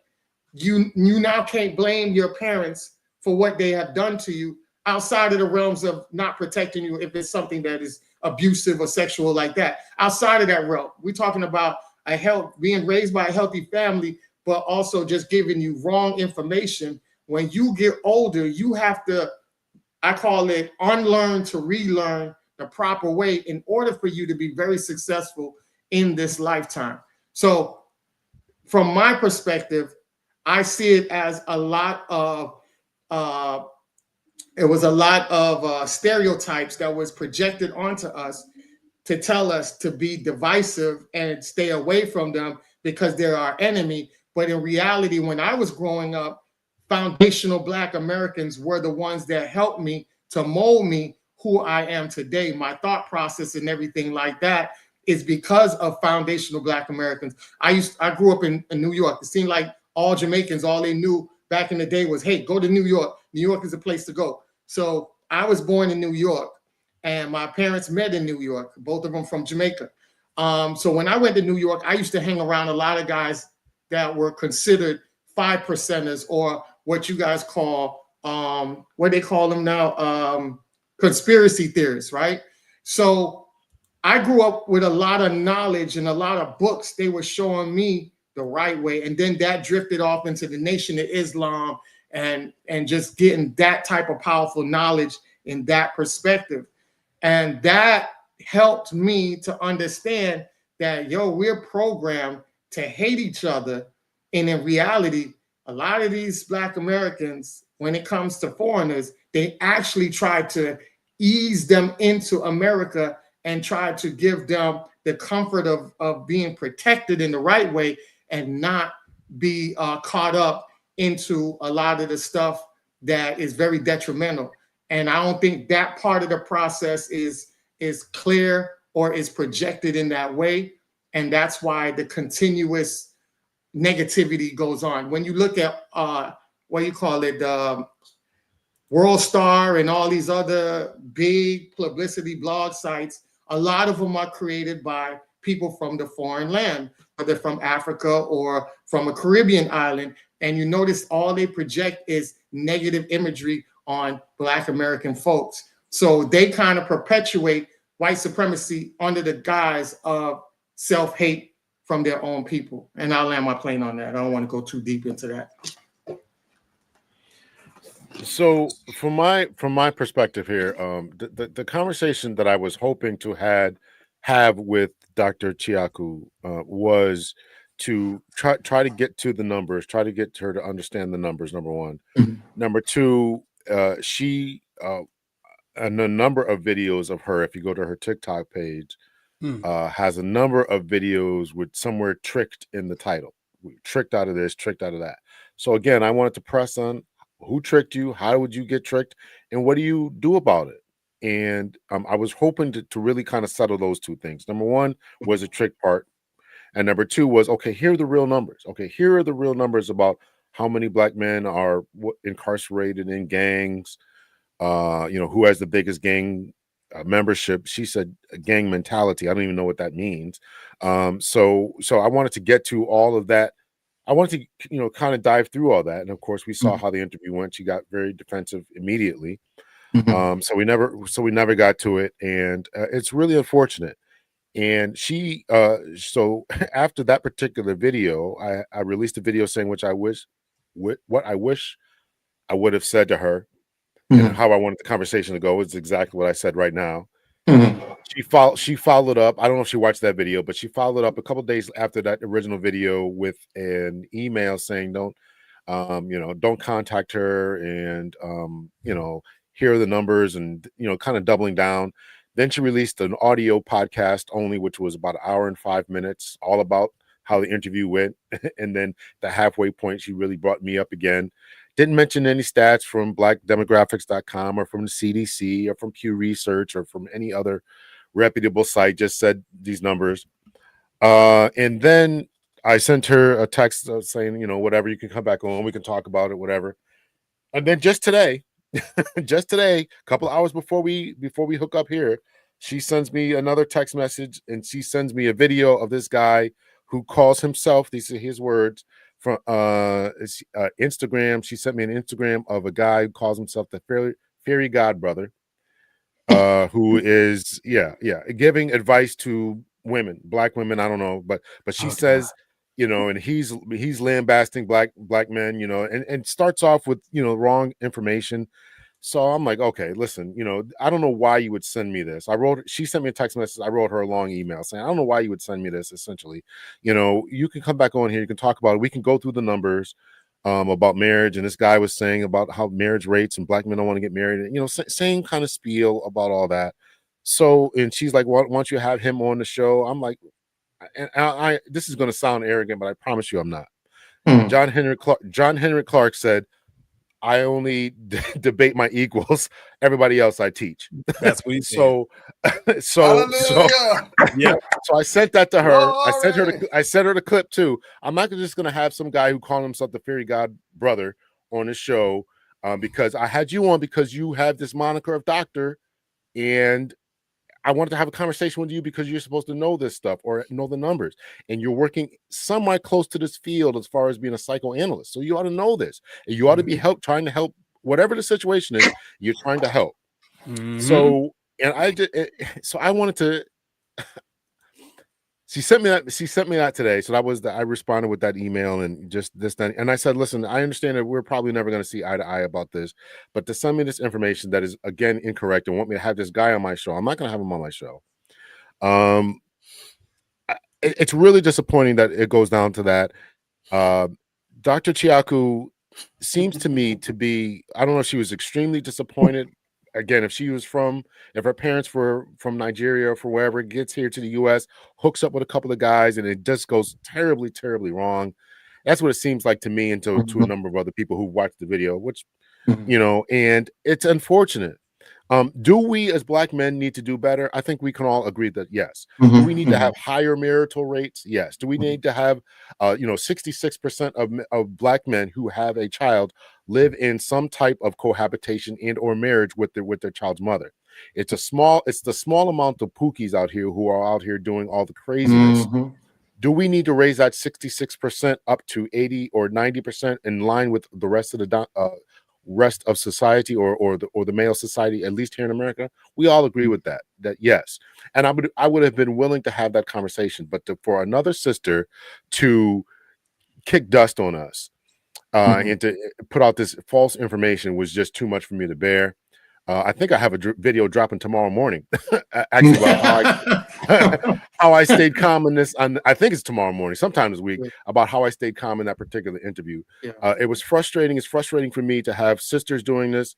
And again, let me just leave this here, that she was talking to me in this text message saying that it's time for black women to date out. Now, listen, if you want to date out, go ahead and date out. Go ahead and date out. But understand this. And again, this is the point that I want to get to. If you have been tricked, it seems to me if you're going to start dating out, you're falling for the tricking. That's what it seems like to me. I mean, if you just want to date out, you just think you can't find any good black men, okay. I mean, I'm not going to sit here and try to beg you to stay with us. But if you're saying that you've been tricked, who tricked you? And what is the result that they were trying to achieve? Is this the result that they're trying to achieve? So I'll leave it there. That's what I wanted to accomplish with Dr. Chiaku. We're never going to see eye to eye, but that's what it is. Yeah, I'm gonna let you chop it up, Major, and I know Bobby's ready to chop it up too. I just want to say blood this. pressure is raising, right? Like, yo. I just want to say, Thanks again, Dr. L. Thank you again for dismantling this woman, because now you got her scrambling and going crazy. Because I tell people all the time, if you're emotional, you're not gonna win any argument. And emotions will never trump facts. That's why Dr. L could be cool and she is irated, because she's coming with emotions and opinions, and Dr. L is debunking her with facts. And the way you maneuvered yourself, Dr. L, and debunked her is the same way that I use that method to debunk racists. And she's using racial tropes, stereotypes about Black folks. And if you are, and I just want your audience and my audience to know this, if you are not a Black person who understands real information, factual information, and know how to strategically debunk people, please do not engage with these people. Because let me tell you something, as much as you want to engage with them, what you're going to do is you're going to end up making them look superior. And that's why you have a lot of Charlie Kirks, you have a lot of these Steve Bannons, you have a lot of all these other racial people who get money on higher platforms to exude all of these racial stereotypes, and then they go and debate people who don't know nothing. They select, some of them, I always say majority of them, hand select the people that they challenge so that they can look real good and debunk them and make it seem like what they're saying is total sense. And the problem is when those people come across somebody that they didn't handpick and they didn't know had valuable information, righteous information, factual information, then they got to backtrack and throw all type of projections at you and say all type of things to make it seem like now you're the villain and now they can play the victim. And that's what you will see when you watch that, how fast she went to play the victim. And she was saying, oh, you came on here to destroy my name and you're being argumentative. And she just went to flipping into a victim mode. And that's very dangerous. But I love how Dr. L still kept his cool and he still methodically destroyed her in that way.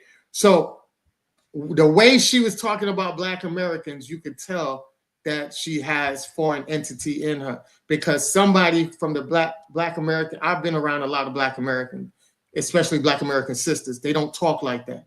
And if they're uneducated in what they speak about, when you give them facts, they'll listen and then they'll say, you know what, you're right.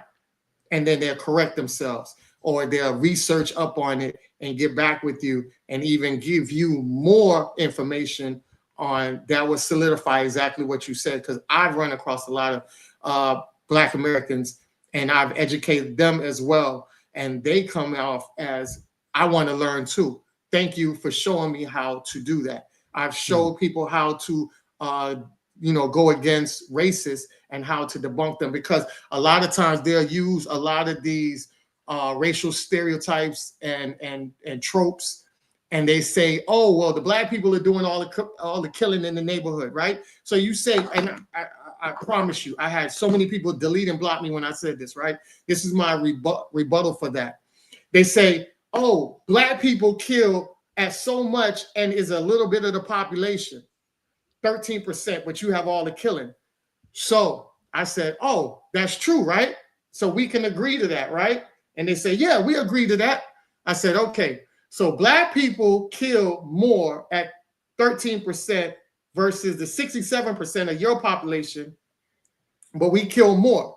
I said, no, it's not that we kill more. It's that you're adding the killings versus the percentage of our population. Because in reality, white people kill more people in general than Black people. So then they say, well, okay. And then I said, all right, you know what? I'll give you that argument then. If you say that we kill more on that level, then what about Black people being killed by police? Because we're killed at a higher percentage at a low population versus white people. Now, mind you, more white people get killed by the police than Black people. But if you're saying that it's not a problem for us to be killed at a higher percentage by cops, but yet you have a problem of us and the killing at a higher percentage in that direction, it don't add up. And automatically when they sit back and they realize like, oh shit, this don't make sense, they delete and block me and go on their business, because now I done debunked your argument using something else you were defending. So you have to understand statistics, facts, and everything like that, so you can debunk a lot of these people, because a lot of people, all they do is just use racial tropes. They use passed down talking points that can be easily debunked. There is no need for you to go out there and harm nobody like Charlie Kirk or anybody like that. Just know your information and you can debunk them and make them look silly. And I'll land my plane on that. Go ahead, Major. Well said, bro. Listen, there's so much with that lady to address. I mean, it's wild. The comments, even while she was talking, it's Jamal's fault took me out. Like, I'd be like, yo, people are already peeping her bullshit while she's talking. You understand? Like, they're heavy in it. So that tells me that you have an intelligent audience, and I appreciate that, because you don't find many platforms that have an intelligent audience. Let's just keep it a buck. Facts. All right. So, like, I really appreciate that. And what's so crazy about what she was saying is the confidence that she had in her ignorance. She was breathtakingly confident in her ignorance. She doesn't know anything. Everything she was saying was wrong. You know what I'm saying? Like, her statistics were wrong. Her whole mindset was wrong. If you approach dating with that energy, those are the outcomes that you're going to get. I mean, the hatred was so thick you could cut it with a knife. I have to take my hat off to you for tolerating her, because man, that was some serious misandrous energy she was leading with. My God. I had someone that just a couple weeks ago, someone that I tried to, like you said, I debate my equals, all others I teach. So I'm trying to teach this woman something about understanding, she made some weird statement about baby mamas and, men. Do you think you're going to see a granddaughter or a daughter-in-law first, and then stop talking crap about single mothers, blah, blah, blah. And I'm like, and I give people the benefit of the doubt that I know. I'm like, okay, maybe she don't mean it or doesn't understand that she's coming off away when she's saying this. But like, for the last year, people have been sending me stuff, about how she's being disrespectful to men when she speaks. And I'm like, I'm trying to talk to her. Hey, sis, is that really where you want to go? And I'm trying to kind of nudge her, like, hey, and challenge her on her points. And, of course, she just lashing out and lashing out and lashing out. So I kind of let her have it a little bit, because it's important to do that. And, I see what you're trying to do. I think it's very important to know, at least from my perspective, because you said that y'all are never going to see eye to eye. That's a way of looking at it, I guess. I see it as this right and this wrong. You know what I'm saying? And what you're trying to do and what she's trying to do are not the same thing. She's trying to lash out and resolve, hampered trauma by lashing out at men or whatever. And she got the fangs out. You know what I'm saying? Like, she just starts reciting all these white supremacist talking points. Those are 4chan talking points about black men that she was saying. You understand? That's a white supremacist website. She was spitting them one by one by one. And I'm like, oh my God, so you're trying to help the community heal by helping it face its problems. She seems like she's just trying to bitch and moan about things that she's heard about. It ain't the same, and that's the same reason I had to cut this other person off, because yo, I'm trying to tell you, yo, I hear what you're saying, and yes, some guys do talk really poorly about single mothers, yeah. But there's also a point to be made about baby mama culture and how we promote it and how it's so accepted in our society that's not good for the community. Don't conflate those two things, because there's some criticism that is valid, and then there's some stuff that's just slander. To a common sense thinking person that supposedly wants to help people find love and all this old shit, that's supposed to resonate. You understand? But if you're just being emotional and you're not listening to what people are saying, or maybe you have a different agenda, you're going to dismiss that. You're going to get angry and upset. And it's like, I just want to say, you know, not just to you, but to everybody, I see what you're doing. I see you. In that exchange, I could see you. I didn't see her at all, at least not in the community. You understand? Or being someone who's legitimately trying to help the community. Some people's idea of help ain't help at all. You know, I don't see, you know, a lot of times you'll have a great dialogue going with like-minded people that are putting their best foot forward and want to find solutions. And when you have someone like that enter the fray, unfortunately, all the energy just goes dark because she's in attack mode. You know what I mean? And it's plain to see. You can cut the hatred with a knife, you know, and it's sad, but a lot of sisters, unfortunately, I see that with, and a lot of brothers too. The difference is this. This is the difference. I say this humbly, but I notice, because, you know, she's an educated sister. She's high-minded. She's supposed to be one of those people that, you know, you look to for guidance, right? I see more often than not with a lot of these, the more educated sisters, they co-sign the BS. You know what I'm saying? They, even though they're educated and they're at a higher level, supposedly they co-sign a lot of the BS. But I don't see many brothers that are educated like yourself co-signing our BS. You said something very important in that last exchange. You said, hey, yeah, there are some things that black men need to work on. We need to change. And, you know, we need to tighten up, and let's make a solution towards doing that. Let's move on it. Right? The problem is she will never say that about black women. Or if she does say that about black women, it's going to be, yeah, and but the men's is doing this. You understand what I'm saying? It's never just, we need to tighten up, let's do it. It's always some bullshit deflection. You know, I mean, man, you know, they got the best dodges since the last goddamn Charger that they put out. You understand what I'm saying? Like, she's dodging every point. You dig? And this is what I'm saying. Like, peep that, because you're trying to fix a problem. She's trying to vent. You understand? And she don't know the way to really articulate herself properly, because all that stuff she was saying, there's no website or periodical anywhere that has those things that she listed as facts. It was all bullshit. So, you know, y'all not doing the same thing. So you it's not, to me, as far as I'm concerned now, y'all, it's not that y'all don't see eye to eye. She just don't know what she's talking about. And you trying to put her on game and she won't shut up. That's just what it is. I'll park the shit. Well, I love the fact that if you notice in the video when Dr. L was like, okay, just tell me what the statistics are. She was like, I think it's 34, 37. I'm not really sure. Now, the problem with that is you're a professional. And a lot of women, they have a lot of male clients.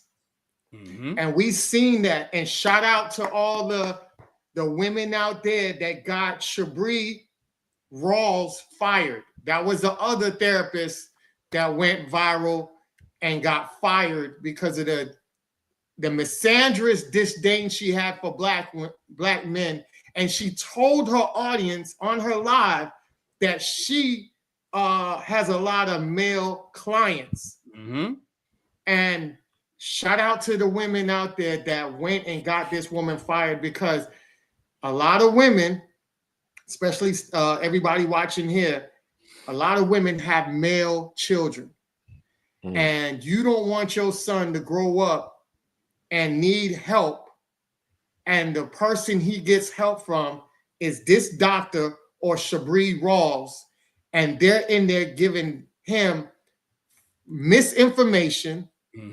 They're saying he's the problem, and they're talking down on him, beating down on him, and he's paying good money to think that he's the problem.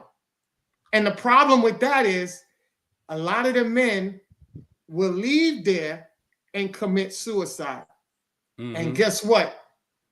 They don't get credit for it, because all they would get is, we tried to help him, and not realizing that you were the source that actually an accelerator that pushed him in that direction.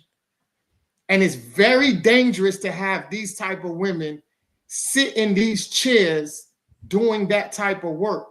And I'm so glad that Dr. L's video went viral.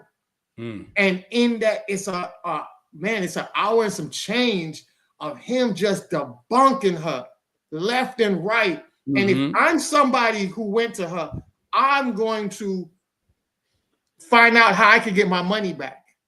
Facts. Because there is no way I should be paying somebody with those type of degrees to give me BS information and have that much disdain for me. And I land my plane on this, and I'll just say that it is very important, fellas. It's very important, fellas, to start taking back our rightful places in the school system, in these therapy spaces, any space that we used to have back in the days that was very successful to our young men. I think we have gotten away from those spaces. And I know you said something that was super dope when you did that interview with the other lady that I was trying to get on the podcast. Can't remember her name. She's a doc. She's a therapist too. But while you was discussing in that interview, you said something as, there's a lot. She said something, and then you had pushed back on it and was like, well, there's a lot of spaces that men had created that women had infiltrated and kind of broken up those safe havens because they were co-op. And I thought that was very powerful, because it's not like we want to exclude our sisters out of it, but there's some places that we just need to have for solid brothers to have solid dialogues. This is one of the reasons why a lot of men will spend 3-4 hours. I've done it before in the barbershop, having intellectual conversations and discussions around other fellas that are like-minded, because we don't get that source of energy elsewhere.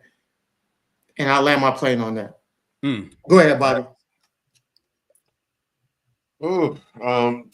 First off, took a look at her YouTube channel, and as soon as I saw the name for it, Spiritual Psych Decoder, I was like, okay, yeah. she ticking off all the boxes. Okay. Yeah.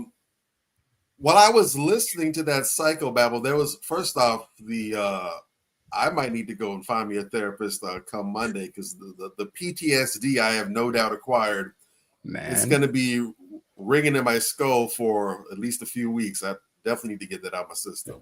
Crazy. But the thing that jumped out at me the most, listening to her, especially once she really got defensive and really got in her feelings, and then listening to Dr. L describe the aftermath of the of that show, I just kept reflecting on that old legal adage, and I don't know if you heard it before, Dr. L, where it says, when you don't have the facts, argue the law.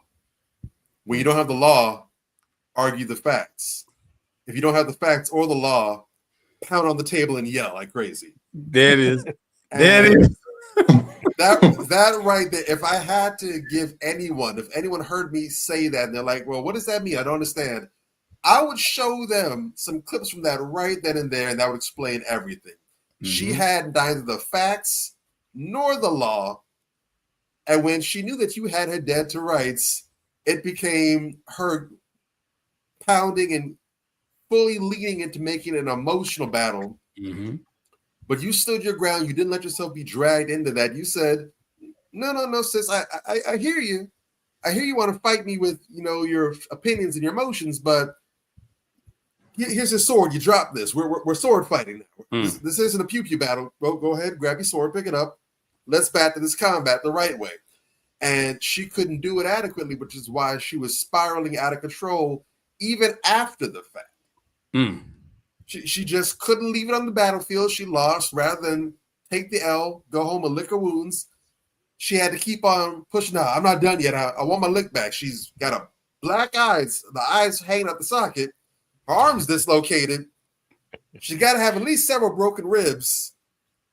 Her whole kneecap is twisted, and she's missing teeth. Like, come back here, you ain't got me yet. Ma'am, please learn to quit while you are behind. But it goes to show that a lot of people out here are really and truly wounded. And we have to be mindful of this, because this isn't to kick her while she's down. She was saying some very nasty and disgusting things, but ultimately this isn't to dance on her grave, which is very well dug, but it's to serve as a reminder that understand, if a person desires to be wounded, if you've been hurt, if you've been damaged, if you suffered some emotional wounds from relationships you've been in or things that went awry, expectations not met, if you want to remain in your brokenness, that's 112% your right. Nobody has the right to force you to be well or to become whole. No one has that right. If you want to be injured and damaged, more power to you. You have the right to be battered and bloodied and broken. The problem we encounter, and this is where the beef with her and people like her comes in. You don't have the right to come all over Major, Anthony, Dr. L, myself, other people, and bleed all over us. You don't have the right. Now, got to go in full Frank Lucas mode and get on your neck now. Ma'am, this is genuine alpaca. You don't rub that shit. You blot that shit. Don't come over here and assume that because you enjoy being bloodied and bruised that we enjoy. No. That's your pleasure. That's your kink. Go be kinky and freaky and nasty as you want to be by yourself with other people that like that. Don't bring that over here with people who in many cases have done the work, have put in the blood, sweat, and tears to get themselves whole, and now you want to go ahead and, nah, this ain't that kind of affair, this ain't that kind of party. There's a huge issue where we have people who are damaged, and rather than go and do the work where they're seeking a professional out to help them out, which is advised, or to just sit in silence and tranquility and reflect and do the self-work, they want to now go out here and spread the gospel of damage. They want to spread the word according to trauma and evangelize dysfunction. And now they're recruiting disciples of dysfunction to go out and spread the hurt. And that's a big problem, because that's what your Shabri Rawls does. That's what your Dr. Shiaku does out there. They go out there and their mission is to damage other people like them, because they don't want to see a hurt. They don't want to see, a healed and a whole and a holistic world, because now what happens is that makes them feel bad. That makes them feel less than. The misery loves the company. They want other people damaged, and that ties back into the first video we were talking about with the women getting on the sister saying, this is how I got this ring. I didn't listen to this function. When they see happy and healthy and whole people, it serves as a god-awful reminder that I'm nowhere near that. I'm so far removed from it. I can't remember the last time I was truly, genuinely happy. I can't remember the last time I had joy in my spirit. It hurts too much. It's like vampires in sunlight. The sun hurts. I don't want that. So I want it to be night nonstop. And so if they can drag other people into hell with them and makes them feel better, it reminds them of the environment best suited for them, because it's easier to do that than to do the work and heal and get whole. They would rather drag other people into their misery than they would drag themselves into the light of holistic well-being. We have to be mindful that we're not doing those same things.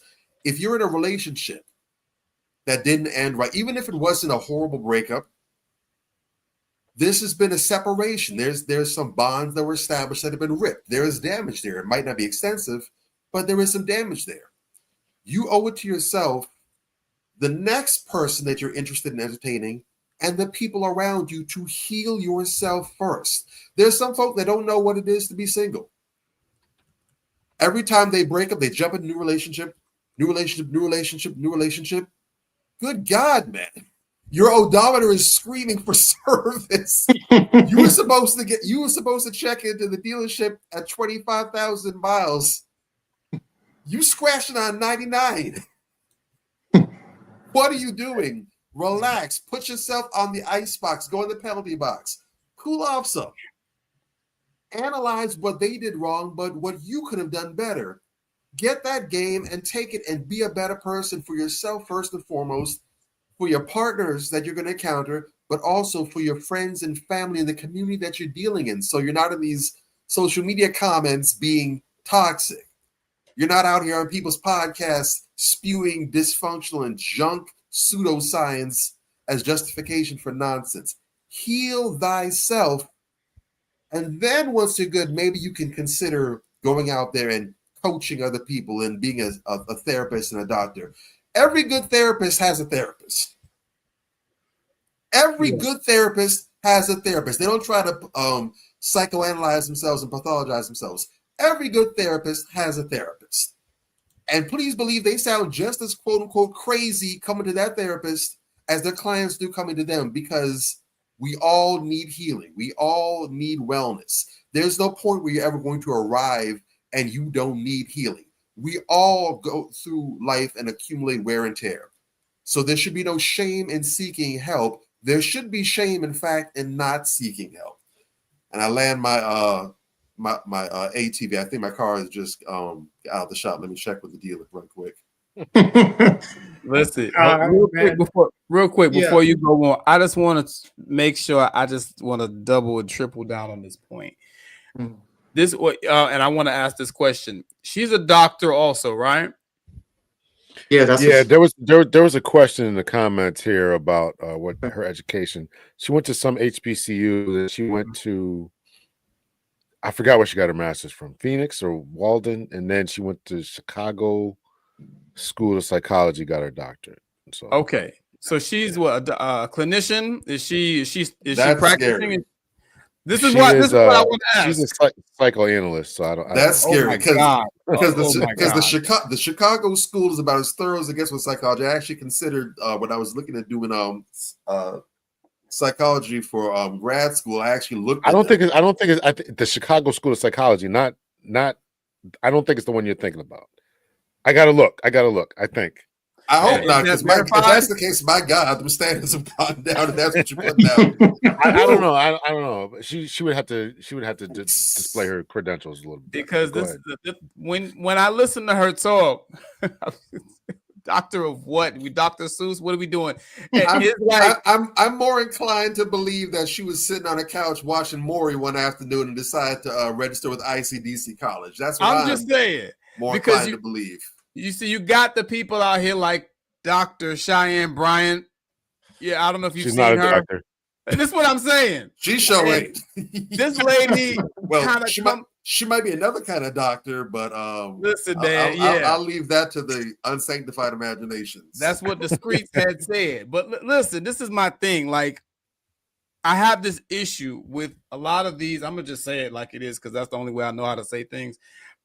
A lot of these credentialized fools that are running around the internet putting out these hateful talking points. And what's going to happen with this lady, my main issue with her is not her and the hateful and hurtful and spiteful things that she's saying and her energy, but her influence, particularly with the fact that she's at least saying that she's a doctor. You understand what I'm saying? People will repost her and gravitate to her and repurpose her toxicity. You know what I mean? And that's what really bothers me the most about that exchange. You know what I mean? The fact that she's coming from this, she says she's at a high intellectual place. She went to school for this. You know, she's credentialized. So people are going to take what she says with more weight. You understand? And it's just going to get us more into the cycle of perpetual hate that we're in right now. And that's what worries me about people like that. Not only, you know, the initial place that she's coming from, but the fact that, okay, people are going to listen to her that don't have much guidance and be like, okay, well, what she's saying must be on point because she's a doctor, right? And they're going to just repurpose this, and it's going to become more of this gender war fodder that we just don't need, man. She sounds like she needs therapy. That's that's exactly what upset how? me, and that's why I reached out to her, because she put this out there with her credentials. I think I said at least twice to her on the show, like, yeah, you're the one saying this. Why are you saying this stuff? You haven't done the research. You're just saying it. And if I could have gotten her to just say, listen, I don't know, I just you know, I just kind of thought this at the top of my head, I would have been okay with that and just said, okay, well, here are the real numbers. Now you and I, let's try to fix this. We couldn't get there. And he's still not there because she emailed me today about it. So yeah, she not doing the same thing. I would be hard pressed to believe that someone who reasons, and again, because we have to just emphasize that conversation that you all had, that wasn't scripted, that wasn't pre-recorded, that was live. That was live in the flesh. I refuse to believe there's no sum of money that you can pay me. I don't care who you get out there to come and vouch for it to me. I refuse to believe that the woman or the person, it's not even about gender at this point, the person that speaks and puts those kind of thoughts out there and flinches when challenged, I refuse to believe that that person can go before a school halfway worth anything and defend a dissertation. Come on, man. Come up with a thesis, and it's going to stand to criticism. They're going to question and try to pick apart your thesis and your proposal and everything, and you're going to be able to stand there in the paint and survive that. And there are people that have gone. I've never gone through the process, so I can't speak to it firsthand. But from everything I've heard, there are people that had to go and redo their thesis, their proposals several times, not a few times, several times. Yeah, I know one person who told me years ago they actually went at it 9 times. They literally damn near came out the water for baptism crying, and they were so elated they finally got it this time. Yeah. There's no way she presented a thesis and got the stamp of approval from a halfway decent college. Maybe like who's that? Garrett said in the comments. Maybe it was indeed Chicken George University. I'll buy that. Hold up. Let me ask some real quick. I gotta ask this. Yeah, excuse me, Minister Misty. My bad, misquote. Minister Misty, you dropped that one. Go ahead. Because No. I'm saying real quick because we gotta get up out of here, man. Dr. I want to know, do you? Because I don't buy it. And you have the patience of Jesus. Do you really believe? Do you really believe that she wants to resolve things? Do you really believe that's her mindset? No. I think she's looking for a reason to date out. She's dumping on black men and looking for a reason. And I didn't give her that reason. I pushed back, as we all saw and are speaking about. And so she just is unconvinced that there are any decent, good black men. I don't know where she lives. I think she lives in LA. So I don't know who she's experiencing, who's coming up to her, who's approaching her, what circle she runs in, what golf club she hangs at, what cigar bar she hangs. I don't know. I don't know anything about that. And we could have had that conversation that maybe you need to stop, getting approached if you're walking down whatever Sunset Beach or Long Beach, if that's who's approaching you, then you need to change your location, and so you can meet and be around better men. If you are not running into men, at whatever, she's running university or whatever circle she's in. She said she was in sorority, so you're not hooking up with frat brothers. I don't understand what you're doing and why you would say this. And we could have gotten there. I had every intention of getting there. Just saying, okay, here's where you need to meet these brothers at, and we just couldn't get there. So I think it's the energy she's giving off of what she's attracting. Go ahead. Go ahead, Ant. No, I was gonna say the stuff she was saying is just totally wrong. She was talking about Black men dating out. I'm so glad that Dr. L broke down the facts on that. Black males are hooking up with Black women a little bit below Black women hooking up with Black men. It's no different than the political percentage. Like Black men vote 88% Democrat, Black women 92% Democrat. It's that small bit of a margin. What I want to tell Black women, right, that think like that Black men are dating out, keep in mind that you are a Black woman that makes sure, because a lot of y'all are single mothers, right? And even if you're not a single mother, you're in a household, and these children, you want to make sure that they have a better future than you. You send your children to elite schools that don't have people that look like your children. You get scholarships to big schools, PWIs, that the percentage of Black people are 10%. So when they go to these schools, they're mingling with children that are not in the same race as your son. And on top of that, a lot of you women, and like I was going to tell Dr. L, the reason why she's not going to try to find a solution is because a lot of women, and they don't talk about this, it is the elephant in the room, a lot of women have ego. They talk about men ego, but there's a lot of women out here with egos, and she has ego.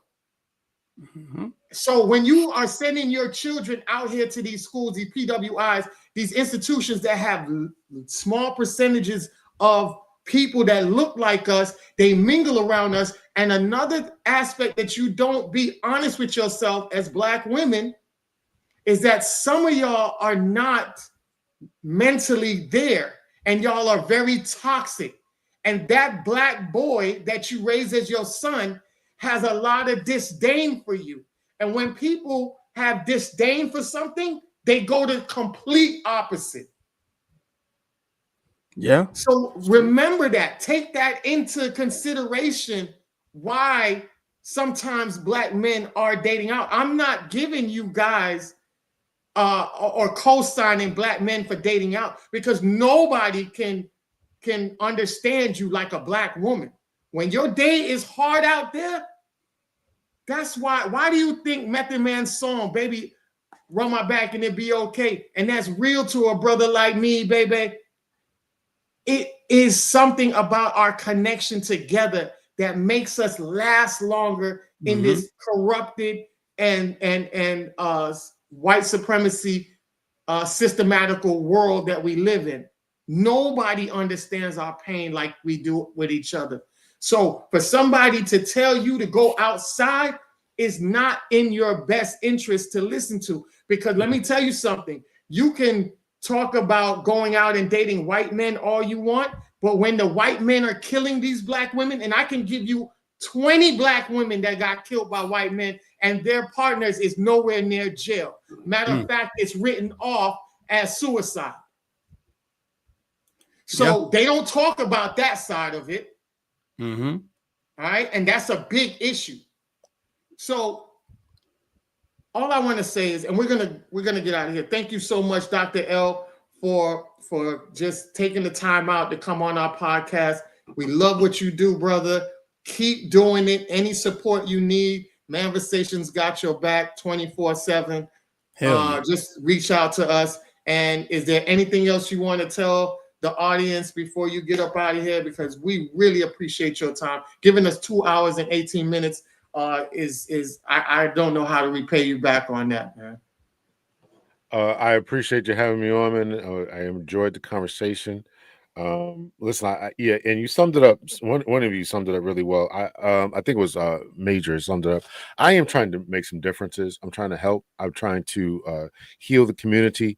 And part of that healing has to come through first understanding. And if we're not understanding what the root of the problem is, we'll never be able to fix the stem. So that's what I want to do. That's why I wanted to try to get her to at least understand, okay, here's the real data. Here's who tricked you, why they did it.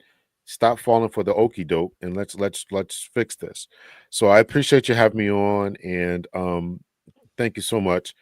Check out my other podcast channel. I said one before, Dr. L's Breakdown, talking about police stuff.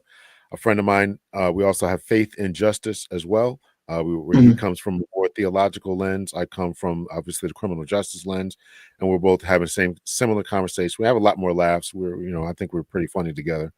Yeah. And also Dr. L's podcast. If you're a guy out there just looking to improve, I got a lot of stuff for men, a lot of stuff for women too. They ask my opinion about a lot of different things. So just covering a lot of those topics. It's mostly about self-improvement. Before we look at other people, we got to take a look at ourselves. Before we point the finger at other people and say, well, look what they're doing, look how they're performing. Let's first analyze ourselves and make sure that we're doing the best that we can do. And then, of course, obviously, we have some dating advice as well. So again, thank you for having me on. I appreciate it. Thank you so much to the audience there. I see a lot of my members there. Minister Misty, Garrett just got here. Miles Batchelor. Who else is here?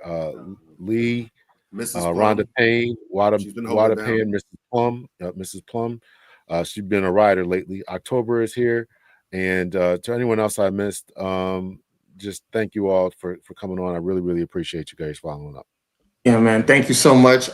Don't forget to follow him on all his platforms. You have any other platforms they can follow you on, or that was just it? Man, yeah, man. I was trying to do TikTok and Instagram. I don't do none of that. So, I'm too busy. So people follow me all the time on Instagram. Every day I got 1 or 2 new followers, so that's great. Okay. I don't post anything over there. So the majority of my stuff is really here. I should be cutting up clips and making 1-minute clips, but I'm gonna be honest with you, I'm lazy. I do what I'm doing, and then I got to correct papers. I also adjunct professor, so I'm not trying to do all that. So We'll definitely cut some clips up and promote you, man. Definitely. I appreciate it. And y'all make sure y'all subscribe to youtube.com/@manversations2020 also. Make sure y'all do that too. Yes. All right, Dr. L, have a great night. Okay, you too, guys. Thank you. Have a good night. Yay. All right. You're gonna take us out. Yeah. Oh man, another wonderful, great one. Again, can't say enough. Thank you so much, Dr. L, for not thinking it robbery to go ahead and share your time with us. Yes. As long as you have time, you can get more money. But no matter what you do, no matter how much you spend, you can never get more time. So for not thinking that 120 minutes and change was too much, we appreciate that. Thank you very much. We want to also thank all the folks that came from our neighborhood, but also from Dr. L's neighborhood. We appreciate you all. And for anyone else tuning in, make sure that you please support the ecosystem. Like, share, and subscribe this video and this channel, and also Dr. L's video and his channel as well, too. Make sure you spread the word. Tell somebody to tell somebody so we can get this content out of here. The garbage, the doo-doo, the septic tank water, that spreads itself. It has its own promo team. It gets all kinds of traction. We don't have nearly enough solid, positive, constructive, and productive content getting pushed out there. So you want to go ahead and baptize your algorithms. You want to go ahead and brainwash the folks that are clogged with the nonsense. Make sure they're able to see this stuff out here. We'll catch you all on our side of the fence next week. Same time, same place, 8 p.m. Eastern Standard Time. This good brother over here, they call him Major Gage. This one up here, his name is Anthony Malcolm. I am Bobby Drake. And combined, we are Manversations 2020 with our guest host this evening, Dr. Lawrence Hunter, Dr. L. Catch you on next time, same place. Peace out. You already know. Manversations. Man up. Manversations. Man up. Manversations. Man up. Manversations. A place where we inform, build, and inspire. Manversations. Man up. Manversations. Man up. Manversations. Man up. A place where we inform. Manversations. A place where we inform, build, and inspire. You gotta eat what you kill. You gotta go out there. You gotta hunt for for your meals. We all have that ability to connect with people, to be that motivational person in somebody's life. You gotta let people know there's certain lines you don't cross, and that there's gonna be consequences if you do. Man up. If you are an adult and you are in a relationship, that person's emotions are not your responsibility. Man up. Manifestations. Man up. Manifestations. Man up. Manifestations. A place where we inform, build, and inspire. The devil, during slavery, destroyed the masculinity or manhood of the so-called Negro. No man. Right now you got to be trained all over again to be a man. When someone is obligated to do something, it is binding upon them to do it. And failure to do it causes reaction. Man up. Position make you rich? I don't have that type of richness. My richness is life forever. If that people knew their glorious past, if that people knew their glorious past, if that people knew their glorious past, then they would be more inclined to respect themselves. I'm not saying I'm going to rule the world or I'm going to change the world, but I guarantee that I will spark the brain that will change the world. And that's our job, is to spark somebody else watching us. A place where we inform, build, and inspire. Manifestations. Man up. Manifestations. Man up. Manifestations. Man up. A place where we inform. Manifestations. A place where we inform, build, and inspire. You want to tell me about yourself? Go get your friends. I'll tell you who you are based on who your friends are. Don't just live and die. That's an ugly existence. Make your life matter, make your life count. Live a life where people can actually mourn you for the things you left behind, not just because you were around and existed. We need strong black nuclear family. Yes. That's what it is. Mother, father, son, daughter, all in the same house with a focus on the family unit as a whole. We had Tulsa, Atlanta, New Jersey, Detroit. We had Rosewood. We had Black Wall Streets all over. The Republicans aren't for us, but the Democrats aren't for us either. And we should have no alliance to any political party. We only have alliance to what is in our own best interest. A place where we inform, build, and inspire. Manifestations. Man up. Manifestations. Man up. Manifestations. Man up. A place where we inform. Manifestations. A place where we inform, build, and inspire. At the end of the day, as men in the community, we must stand together and be counted, because people look to us for guidance, leadership, and protection. And if we are not about that business, we are not on our job. Here we have grown-ass man conversations in the spirit of that purpose. Anthony Malcolm, Bobby Drake, Major Gage. We are. This is Manifestations 2020. Manifestations. Man up. Manifestations. A place where we inform, build, and inspire.